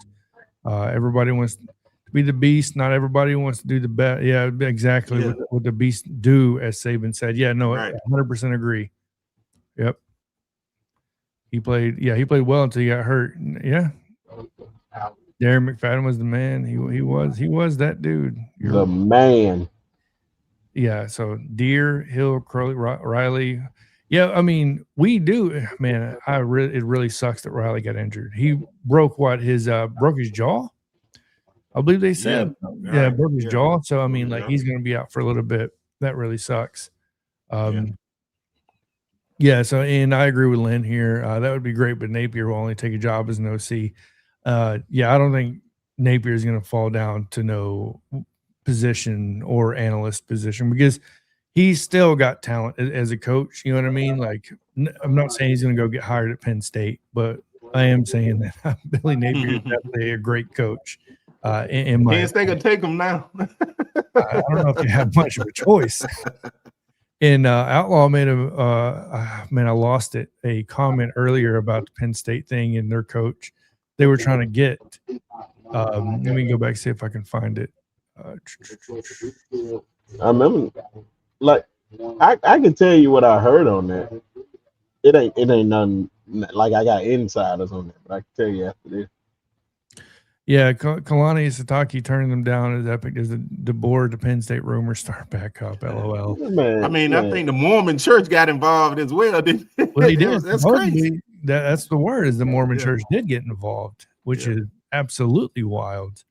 Yeah, man. I remember. Shout out to Todd McShay because I love his knowledge on the game, and his YouTube channel is probably one of the most underrated YouTube channels out there, man, if you go listen to it. But he had insight that what he said,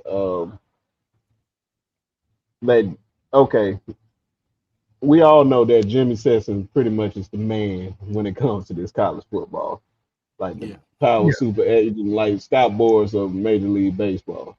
So who is James Franklin's agent? Jimmy Sessions. Like everybody. And like you said, man, whether you like it or not, man, whether you like it or not, you're going to have to get in bed with Jimmy Sessions if you're an athletic director, whether you like it or not. Mm-hmm. And he was saying that Penn State pretty much didn't keep him in the loop on that. And so when they fired James Franklin, that left a bad taste in his mouth.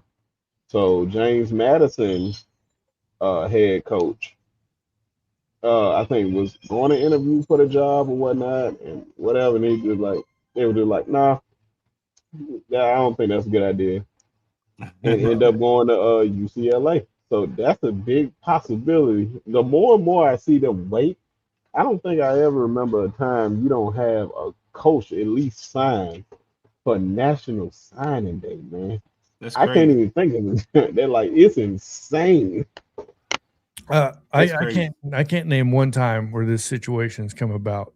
So let's see here. So should we hire Jeremy Pruitt as part of it? Well, we can't right now. He's got to have a 1-year no-show clause, which is why he's at Jack State as an analyst right now. So Sexton got, yeah. Yep. So yeah, exactly. He got mad, and none of his guys will take that job. Think about how much power. When's the last time we can say we've ever seen an agent with this much influence and power in any sport? Scott Boras. Like who? Yeah. Scott Boras. Yeah. I mean, David Falk. And one guy I believe is at the end of the day is going to have that. I don't know about on the college ranks, but he's doing the damn thing in the NFL, man. David Mulugeta. oh yeah. Oh yeah. Oh my God, bro. And you got to think you're in the people business. You know what I'm saying? It's about relationships at the end of the day. You know what I'm saying? You're in the people business. You know, and you still have to do right by people because people know people. Yeah. Oh yeah, man. And just man, definitely shout out to David Mulugeta, man, because I walked up to him and told him, man, like, bro, I love your work, man. And you just see him just smile and all that stuff, man. I just love agents and how he get things done. And one of the guys was trying to kick us off the field or whatnot. I was just trying to get a picture with him. And it was just like the way what he did. It's like, man, hold on, man. Can my guy get a picture? And he sat right there and took a picture with me, man. So when the day I interview him, I'm gonna let him know that that was dope what he did, because he really went out his way to take that picture. Yeah, and I'm trying to go through. So there's been there's quite a bit of information pushed out there. So like, for example, Zion Gibson, earlier today, a post was shared about my decommitment. I want to clarify that this message was the result of a miscommunication.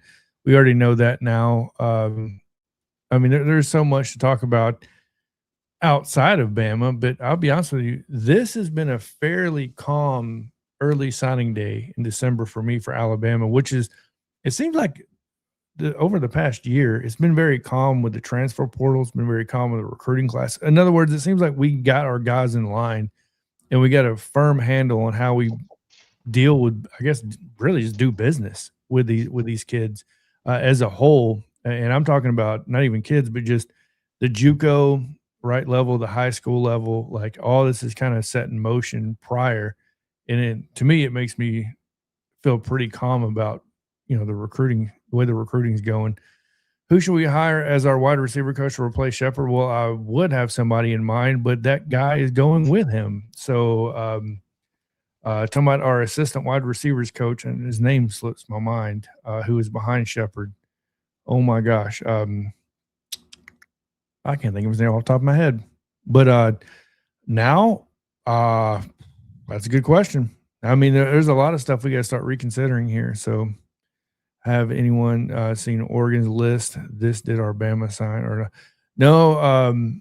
I haven't seen the Oregon list. Let's see here. Let me look up Oregon's. Like I said, there's some. I think the biggest move, by the way, happening on national or early signing day. Sorry, on early signing day is Brian Hartline leaving Ohio State. You're talking about one of the best recruiters in Columbus for Ohio State is jump ship straight to South Florida. South Florida, by the way, a hotbed where Ohio State does go get recruits from on early signing day. Yep. How wild is that? That's wild.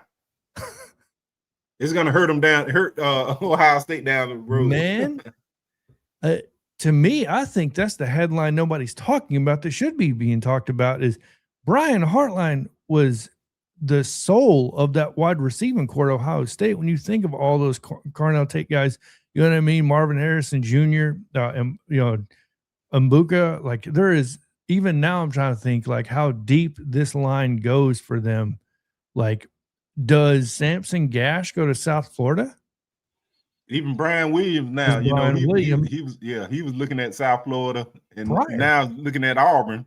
So he's from, correct me if I'm wrong, isn't he right down the road from South Florida? He is, yes. So, I mean, yeah, so outside of Samson Gash, then, yeah, let's talk about Brian Williams. I guess Brian Williams would be that dude that would swing over with Brian Hartline and that staff, because you're talking about a guy that has you're talking about a proven track record of putting wide receivers in the NFL. I don't know if there's one out there better than Brian Hartline.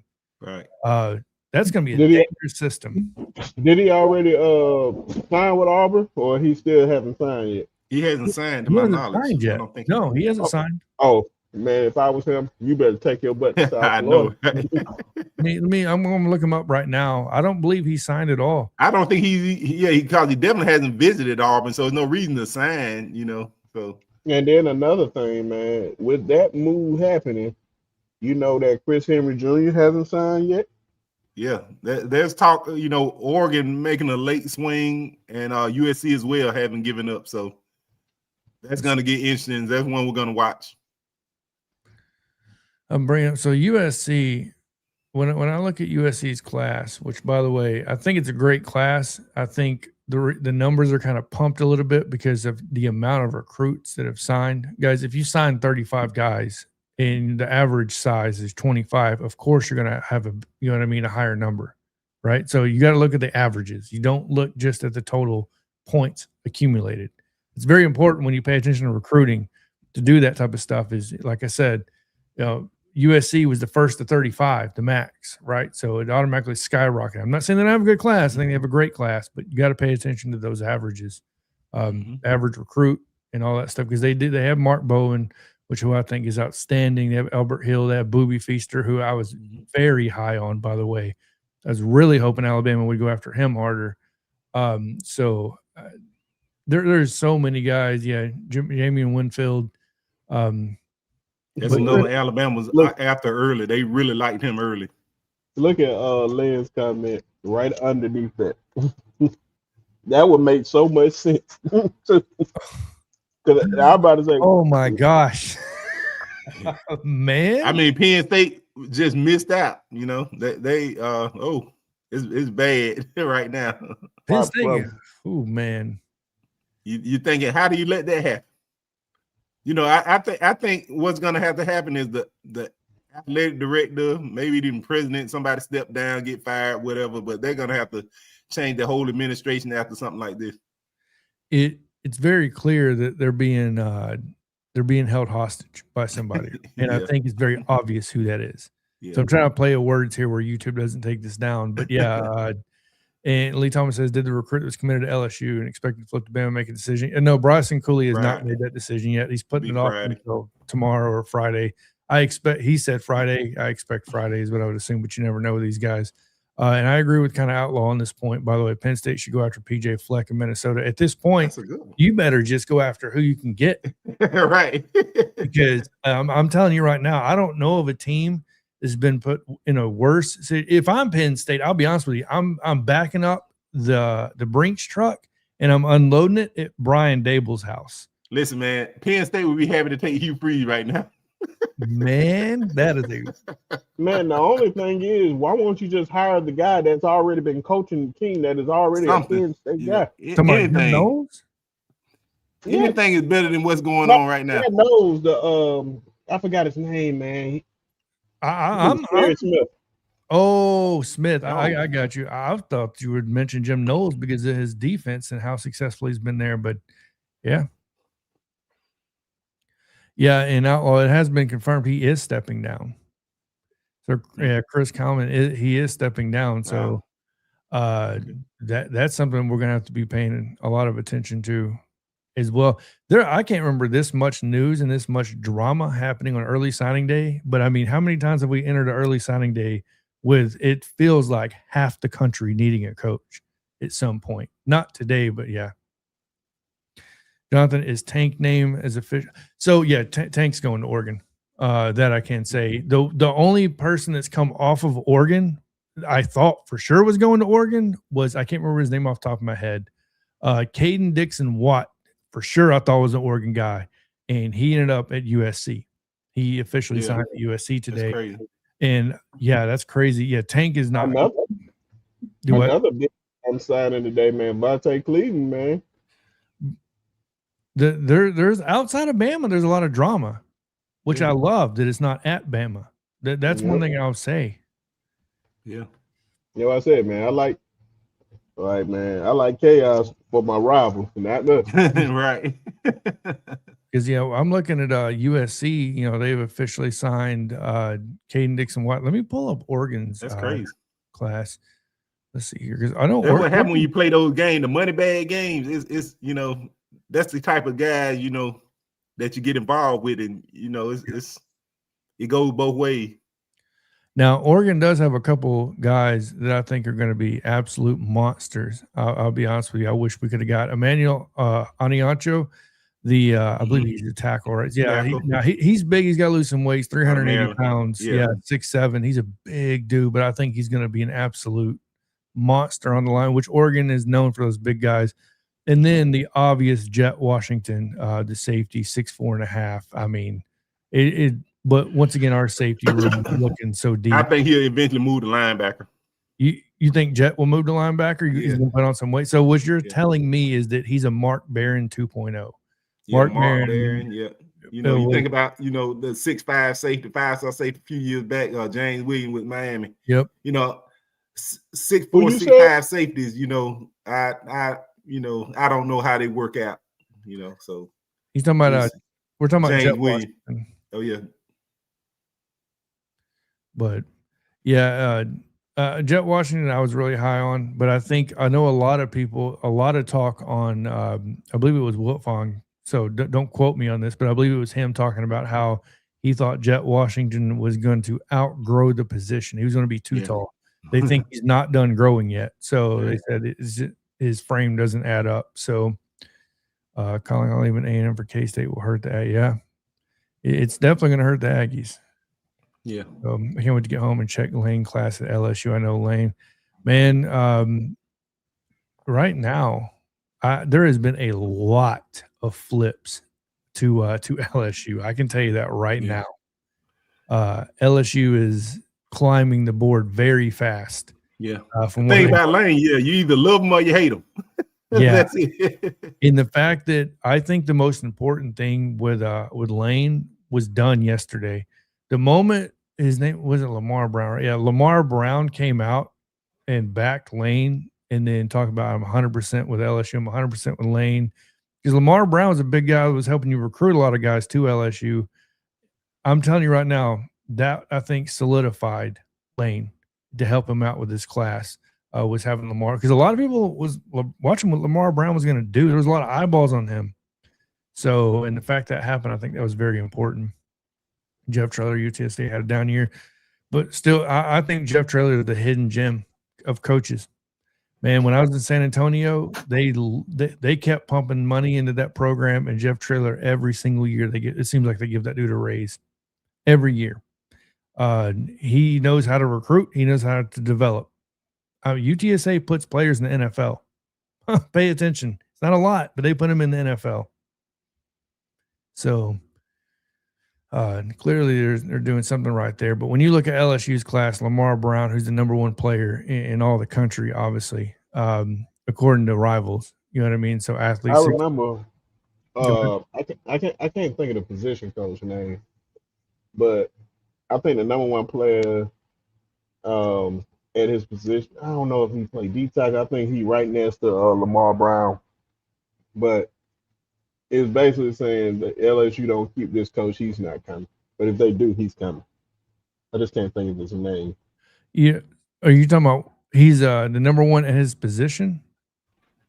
It's either, depending on what site you look at, because I know Lamar Brown is up there, but he's right next to him. So if you see another guy that's already committed to LSU, that's what I'm talking about. Let me go Richard Anderson. Yeah, that's probably who he's talking about. Richard Anderson or Deuce Gerald's. Most likely Richard Anderson. Richard Anderson's. He's out of New Orleans, but yeah. And listen, Wilt Fong is expecting LSU to flip Landon Duckworth. That would be quarterback. That's crazy. That would be massive. If Duckworth flips that, I'm telling you, I keep telling people. That is crazy. That is awesome. Wow. Yeah, Lane. So Lynn. he was already like linked to Ole Miss at one point. Right. So that makes a lot of sense. So Lynn asked, I've been on the road. I did Oregon OC. Yeah, he signed for Kentucky, man. Lynn's Oregon's OC is gone. What's his name? Dan? I can't hang on, let me look it up. Oh my Stein? goodness. Stein, Will Stein. Will Stein. I knew it was Stein. I couldn't remember his first name. There we go. Yeah. Yeah, outlaw there. Yeah, Will Stein signed with Kentucky, which I think is a massive hire for Kentucky. I think if they got any word Will Stein was willing to come to Kentucky, that's you know what? Now that Lynn pointed out what he said earlier, Will Stein to Penn State. Yeah. Would have made sense. And the fact that he didn't go to Penn State or even get interviewed. Listen, Kyle Laporte is going to Cal. Yeah. So, I mean, everybody get coaches inside Penn State. Penn State's the only one. Man. Yeah, no, Lynn. Absolutely. You know how many shows that we did talking about, who going to land at Penn State? Who going to go here? Who going to go there? That's the only job. Who would have thought this would be the only job not having one? Yeah. Oh, man. Not having somebody at the helm. That's crazy. Yeah. Yeah, it's when you look at LSU's class, I'm not even going to really put a number on it because it's going to change drastically from here to February to National Signing Day. That I'm telling you that right now. Chris Henry Jr., Ohio State commit. Let's see here. Let me go through this real quick. As far as signings, Jackson Cantwell, it looks like they got the check mark by him signing with Miami. I think that was massive. But how are we not talking about Jared Curtis? Yeah. Flipping from Georgia, the number one quarterback in the class, flips from Georgia to Vanderbilt. Yeah. I thought we mentioned it in the opening. Yeah, we did. We did. Man. Nothing surprised me in this day and age, especially something like that, since Travis Hunter going to Jackson State. Yeah. Yeah, I guess that is true. But yeah, Deion, well, I guess you're right. Deion had that flow to him that just attracted a lot of those guys. I think when you look at Clark Lee in Vanderbilt, I think, is this the worst? Okay, I got a question for you guys. I don't think there's a bad way to put it, but do you think this is Clark Lee or do you think this is the NIL era in Nashville's area? Because Nashville's not a bad place being there. So he'd be a bit of both. Yeah. I was just about to say that. His city, NIL, the coach, the structure that they trying to build around it. I'm still of the mind, man, you still got to show me because I haven't seen you do anything outside of Diego Pavia. But this helps that you get a recruit that is up to the caliber of Jared Curtis. But only time will tell. So we seen this somebody get number one recruit and just had his name up there in Nebraska. Raiola. Yeah, Dylan Raiola. And he still need a lot of development. So, man, this is the SEC. So, we're going to see over time.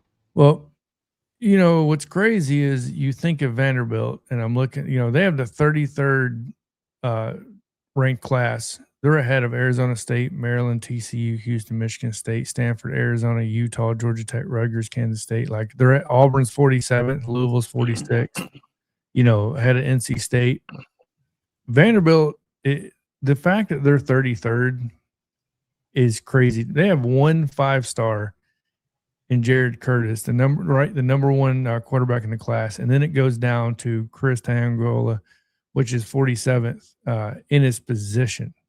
You know what I mean? Like, so I think you're right. But the fact is like Owen Cabell flipped from Bama to Vandy. These things are now going to be a pretty common occurrence, in my opinion, when you look at everything. When you look at Clark Lee signing an extension, when you look at a lot of these guys recently just signed extensions just to stay put. Look at Curt Cignetti. Curt Cignetti wanted to put everything to bed right away. That dude wasted no time. He's like, just give me my money now and let's get this over with. So that could have been another option Penn State earlier, you know. Yeah. So, Well, I mean, there was, yeah. yeah. And just like Lynn says, Nashville got great NIL, a lot of dogs. Yeah.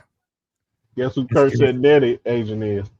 Of So course, never of course, it's Jim. It never option. Sexton. Oh wow, Oh, man.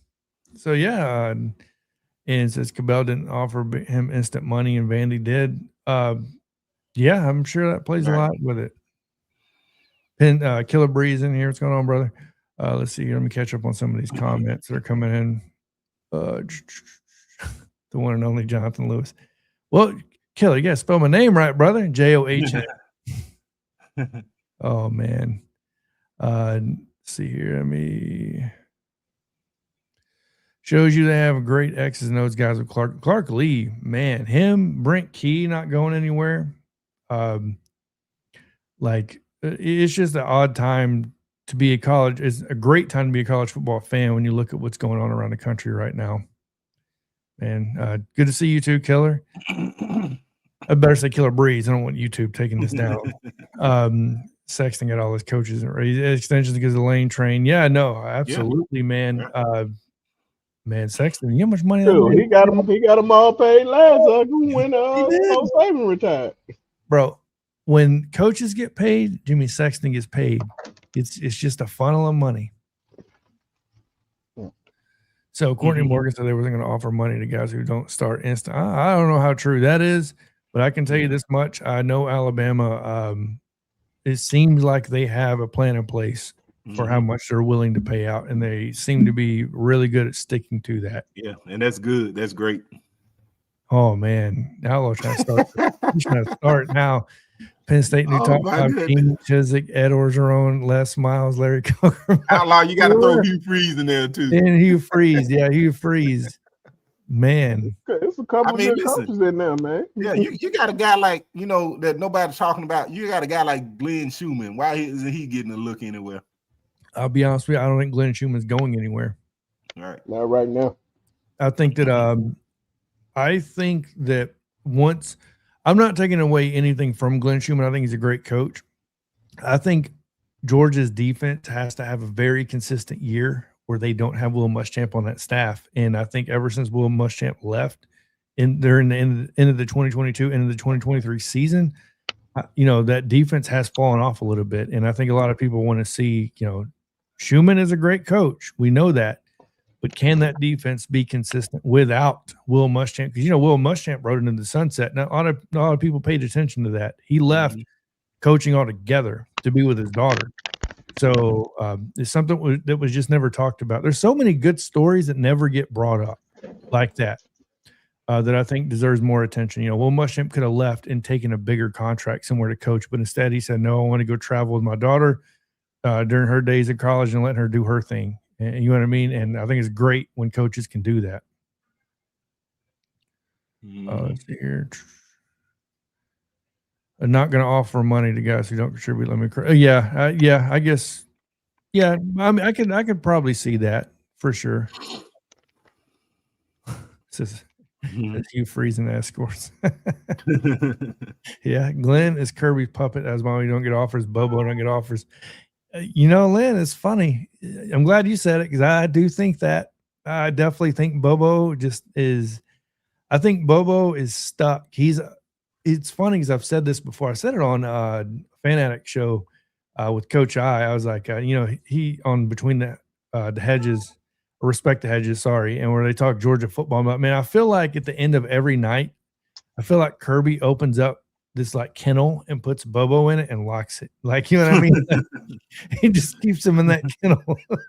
Man, that's bad, man. Like, and I'm not saying it from a downplay standpoint, but it does seem like Bobo does not get any attention for all the success Georgia has. Like, he's the one name never ear linked to any jobs. Right. Like, and I think he did an okay job at Colorado State. It was okay job. Yeah, I think Ole Miss jumped the gun on naming Pete the new coach. Damn, nope. Quick with that one. Nope. So got a no from Brinsky. You're gonna get a no from me. They did the right thing, and that was the smart thing. They created stability like that. They secured the recruiting class, not secured it. Sorry, they created stability with a recruiting class on whether you were staying or leaving like that. I think it's important in today's recruiting atmosphere on who's going to be there. And I think it was very important too for Keith Carter's our AD, right? At Ole Miss? Yeah. Okay. Just want to make sure I had the right guy. I think it was important for Keith Carter to name a coach that the players were behind. And I felt like that was important for Auburn to do with DJ Durkin. They didn't do it, but I felt like that could have been something big. Man, from basically listening to Tiz and the insiders that they know or whatnot, man, like, shout out to Dukes, Philip Dukes, man. I heard him and Mike G. He has a YouTube channel called The War Report. It's an Auburn channel. And he was on Duke's channel yesterday when I was listening to it, and he was saying that Saturday night when DJ Durkin went to sleep, based on the sources that he had, that he was going to wake up and be the head coach come Sunday. He thought he was going to wake up and be the head coach. And Duke said the same thing. He said, my source said the same thing. Like, he had all the confidence in the world of being there. So that says a lot, man. I don't know. I think they retained DJ Durkin, I believe. I don't believe DJ's staying. I don't think so either. But the guy said, like, it's good, it's done. But I was like, you're gonna have to show me. I think that DJ Durkin is almost out the door. Everything that I've read, DJ Durkin's at the door. He's leaving. I don't think he and Golich could coexist. I don't know. I don't think so either. And Latoya put it exactly. Golich plus Durkin equals yikes. I agree with that 1,000%. Mm-hmm. I don't think there's a world where they coexist. DJ Durkin, wherever he goes to coach that defense, is going to have a good defense. That's all I'm going to say. And he's a player's coach. Richard Anderson did sign with LSU. Anderson did? Uh-huh. Yes. Out of Edna Carr. Yeah, so he did sign. So, yeah. All right. Well, we got 3 minutes before we're going to hop off here at the 2-hour mark. Any last words you guys want to talk about? I'm going to make a video later this evening, kind of giving a rundown if you guys want to jump on that or whatever. I guess give our final take on anybody that swapped or flipped or came in that we didn't expect. I don't think much of that's going to happen from a Bama standpoint. Right. But, man, I don't know, man. Not too many people really surprised. The whole thing in Penn State with the head coach situation. Chris Henry Jr. not being signed right now. I don't know, man. That's a real good question, bro. That's a real good question. I don't know. I'm gonna let Dan go, and then you got to say, the biggest impact, Jared Curtis at the last minute, leaving Georgia at the altar. That's 2 consecutive recruiting cycles now. Yeah, that a guy that's been in the class for so long, for Georgia to be left standing at the altar for the 2nd consecutive year for 5-star quarterback, that got to be a shocker again. Georgia's got to find that quarterback eventually. Outside of Gunner, Georgia went from having 2, 3, 5-star quarterbacks in a room to all of a sudden that room is starting to get a little thin. They still gonna be all right. Oh yeah, no, I'm not saying that. They got Kirby. Yeah, that's why I said long and transfer portal. Yeah. Long as Kirby's still in that room, I have confidence in Georgia. Yeah, and what's funny is I actually agree with this, or I do have some sentiment that I wonder if Bobo retires when his son graduates. I think it's a strong possibility. I think that's why he's not. I believe that's why he's not getting contacted. I believe there's some sentiment behind is he even willing to take on a job outside of Georgia because he could be gone soon. But Lynn's asking if we're going to Atlanta for the SEC. championship game. I have not decided on if I'm going to be going there or not. There's a possibility of it. Unfortunately, I'll be working. I will be in Atlanta, Lynn. I will be there, but it unfortunately when it's not for that. It's a cousin Christmas party. Oh, but there you go. now, if I can rub some elbows, I'm gonna call my boy Jimmy. You know, Jimmy Sesson. Yeah, okay. See if he can give me some tickets to the SEC championship game. I'm pretty sure if you get out there, man, I'm telling you, man, Marvin Constant, man, this guy, man, he's the best tailgate I know. I'm pretty sure he'll be there. I'm probably going to end up going out there because Coach I and those guys are. I'm pretty sure they're going to put on a show. And I always like hanging out with them. They always put on a good tailgate out there in Athens. And then I'm pretty sure they'll put on something for the SEC. He gonna be out there? Oh, I'm sure he'll be out there. I'm almost 100% positive they'll be. If they're not, I'm going to be kind of surprised. He may not go inside the game. If I go, I'm not going inside the stadium. I ain't got that type of money to drop. That's why I said I'm gonna call my boy Jimmy. And we gonna get straight, man. You let me know. Let him know that I'll be the water boy. Just hook me up with a couple tickets, and we good. Hell no, man. We're gonna be in the suite. We're gonna be in the suite. With in the sky box. Oh my goodness. Keith Holcomb said, I'm a little perturbed. I haven't gotten the first call from Penn State. Oh man.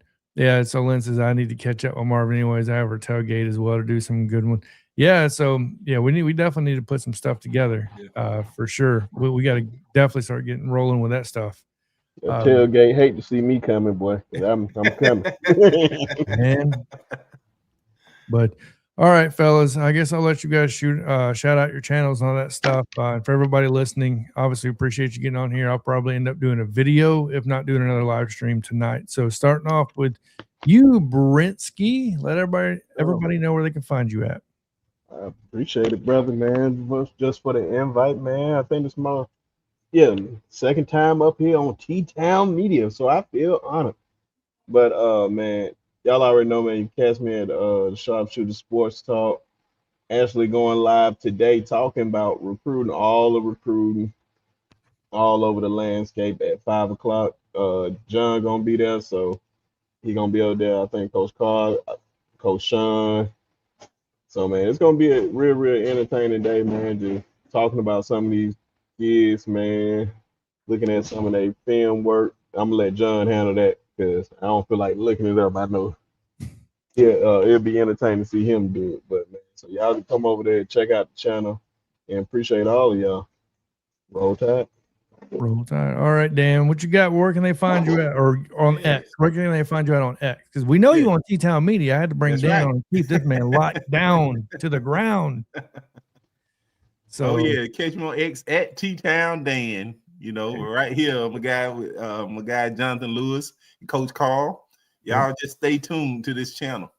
Oh man, we got some big things working. We got big things coming. We got some things in the works, and we're a great thing. We officially became a business today. It's always good to get that LLC out of the way and all that good stuff set up. So before we get too big time, you know what I mean? For Dan makes us too big time.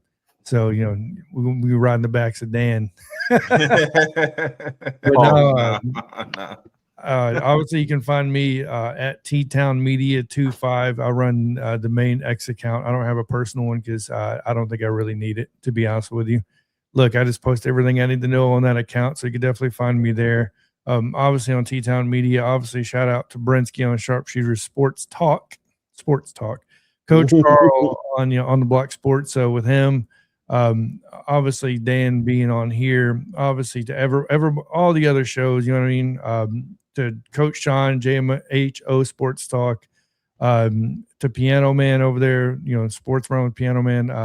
Who else am I forgetting here? Jason, Justin Smith with TDA. I mean, there's a list I could go on here for days, I guess, talking about people. Do what? Andrew Bone, just Clint Lamb, all these guys, man, just good people in the business, man. I haven't met Bone yet, but I hear good things. He's definitely good people. Obviously, Make sure to check out Outlaw College Football. He has a channel. Make sure to check out, let's see here, all the other ones that have flown through here through the night. I appreciate Bishop getting on here, obviously. Appreciate Latoya getting on here. Keith Holcomb, said Latoya already. Larry Townsend getting on here. J. Ryan Johnson, appreciate you getting on here, obviously, if you're still on here. Bama 14M, 5 Adam getting on here. Royal Payne, Outlaw. Let me run through here. J Mac. We had a lot of different people jump in here today. So finally getting some traction on the recruiting side, which is always good stuff. And we want moving forward. I obviously want to give a shout out to Lynn, obviously, for getting on here. I want to give a big shout out to Kristen Moore. I know I've talked about him before, but look, this kid deserves it. He got the offer to Oklahoma. He committed officially today to Oklahoma. He's actually committing right now. He's signing the paperwork to Oklahoma. This dude, when I watched him in the fall camp, right, or their camp before the season started, I went down there. Coach Carl gave me the invite. So he did a profile picture of him, right, and I posted that on X talking about where we started to, man, now you're at Oklahoma. That dude, I don't know if I've met a dude so intelligent and put together and having no stars, no ranking whatsoever, having the numbers he put up with just stats. And then you meet him and realize this kid is humble. He's smart. He has a super high, like 3.9 GPA. Like the dude just has it all put together. Great family. You know what I mean? His mom, his uncle Akeem, who I got a chance to meet, obviously, at a couple games there down there at Selma when they played, starting off with Southside, the Queen City Classic, which I'll be going to pretty much every year now. But yeah, just congratulations to him and his family, getting the commitment to Oklahoma. Congratulations to all the commitments today, wherever they're going, whether they're going to Alabama or not, right? So, but yeah, other than that, you guys can catch us talking recruiting on videos, the next live stream, which we don't have planned out yet. But other than that, everybody have a good day. And as always, fellas, F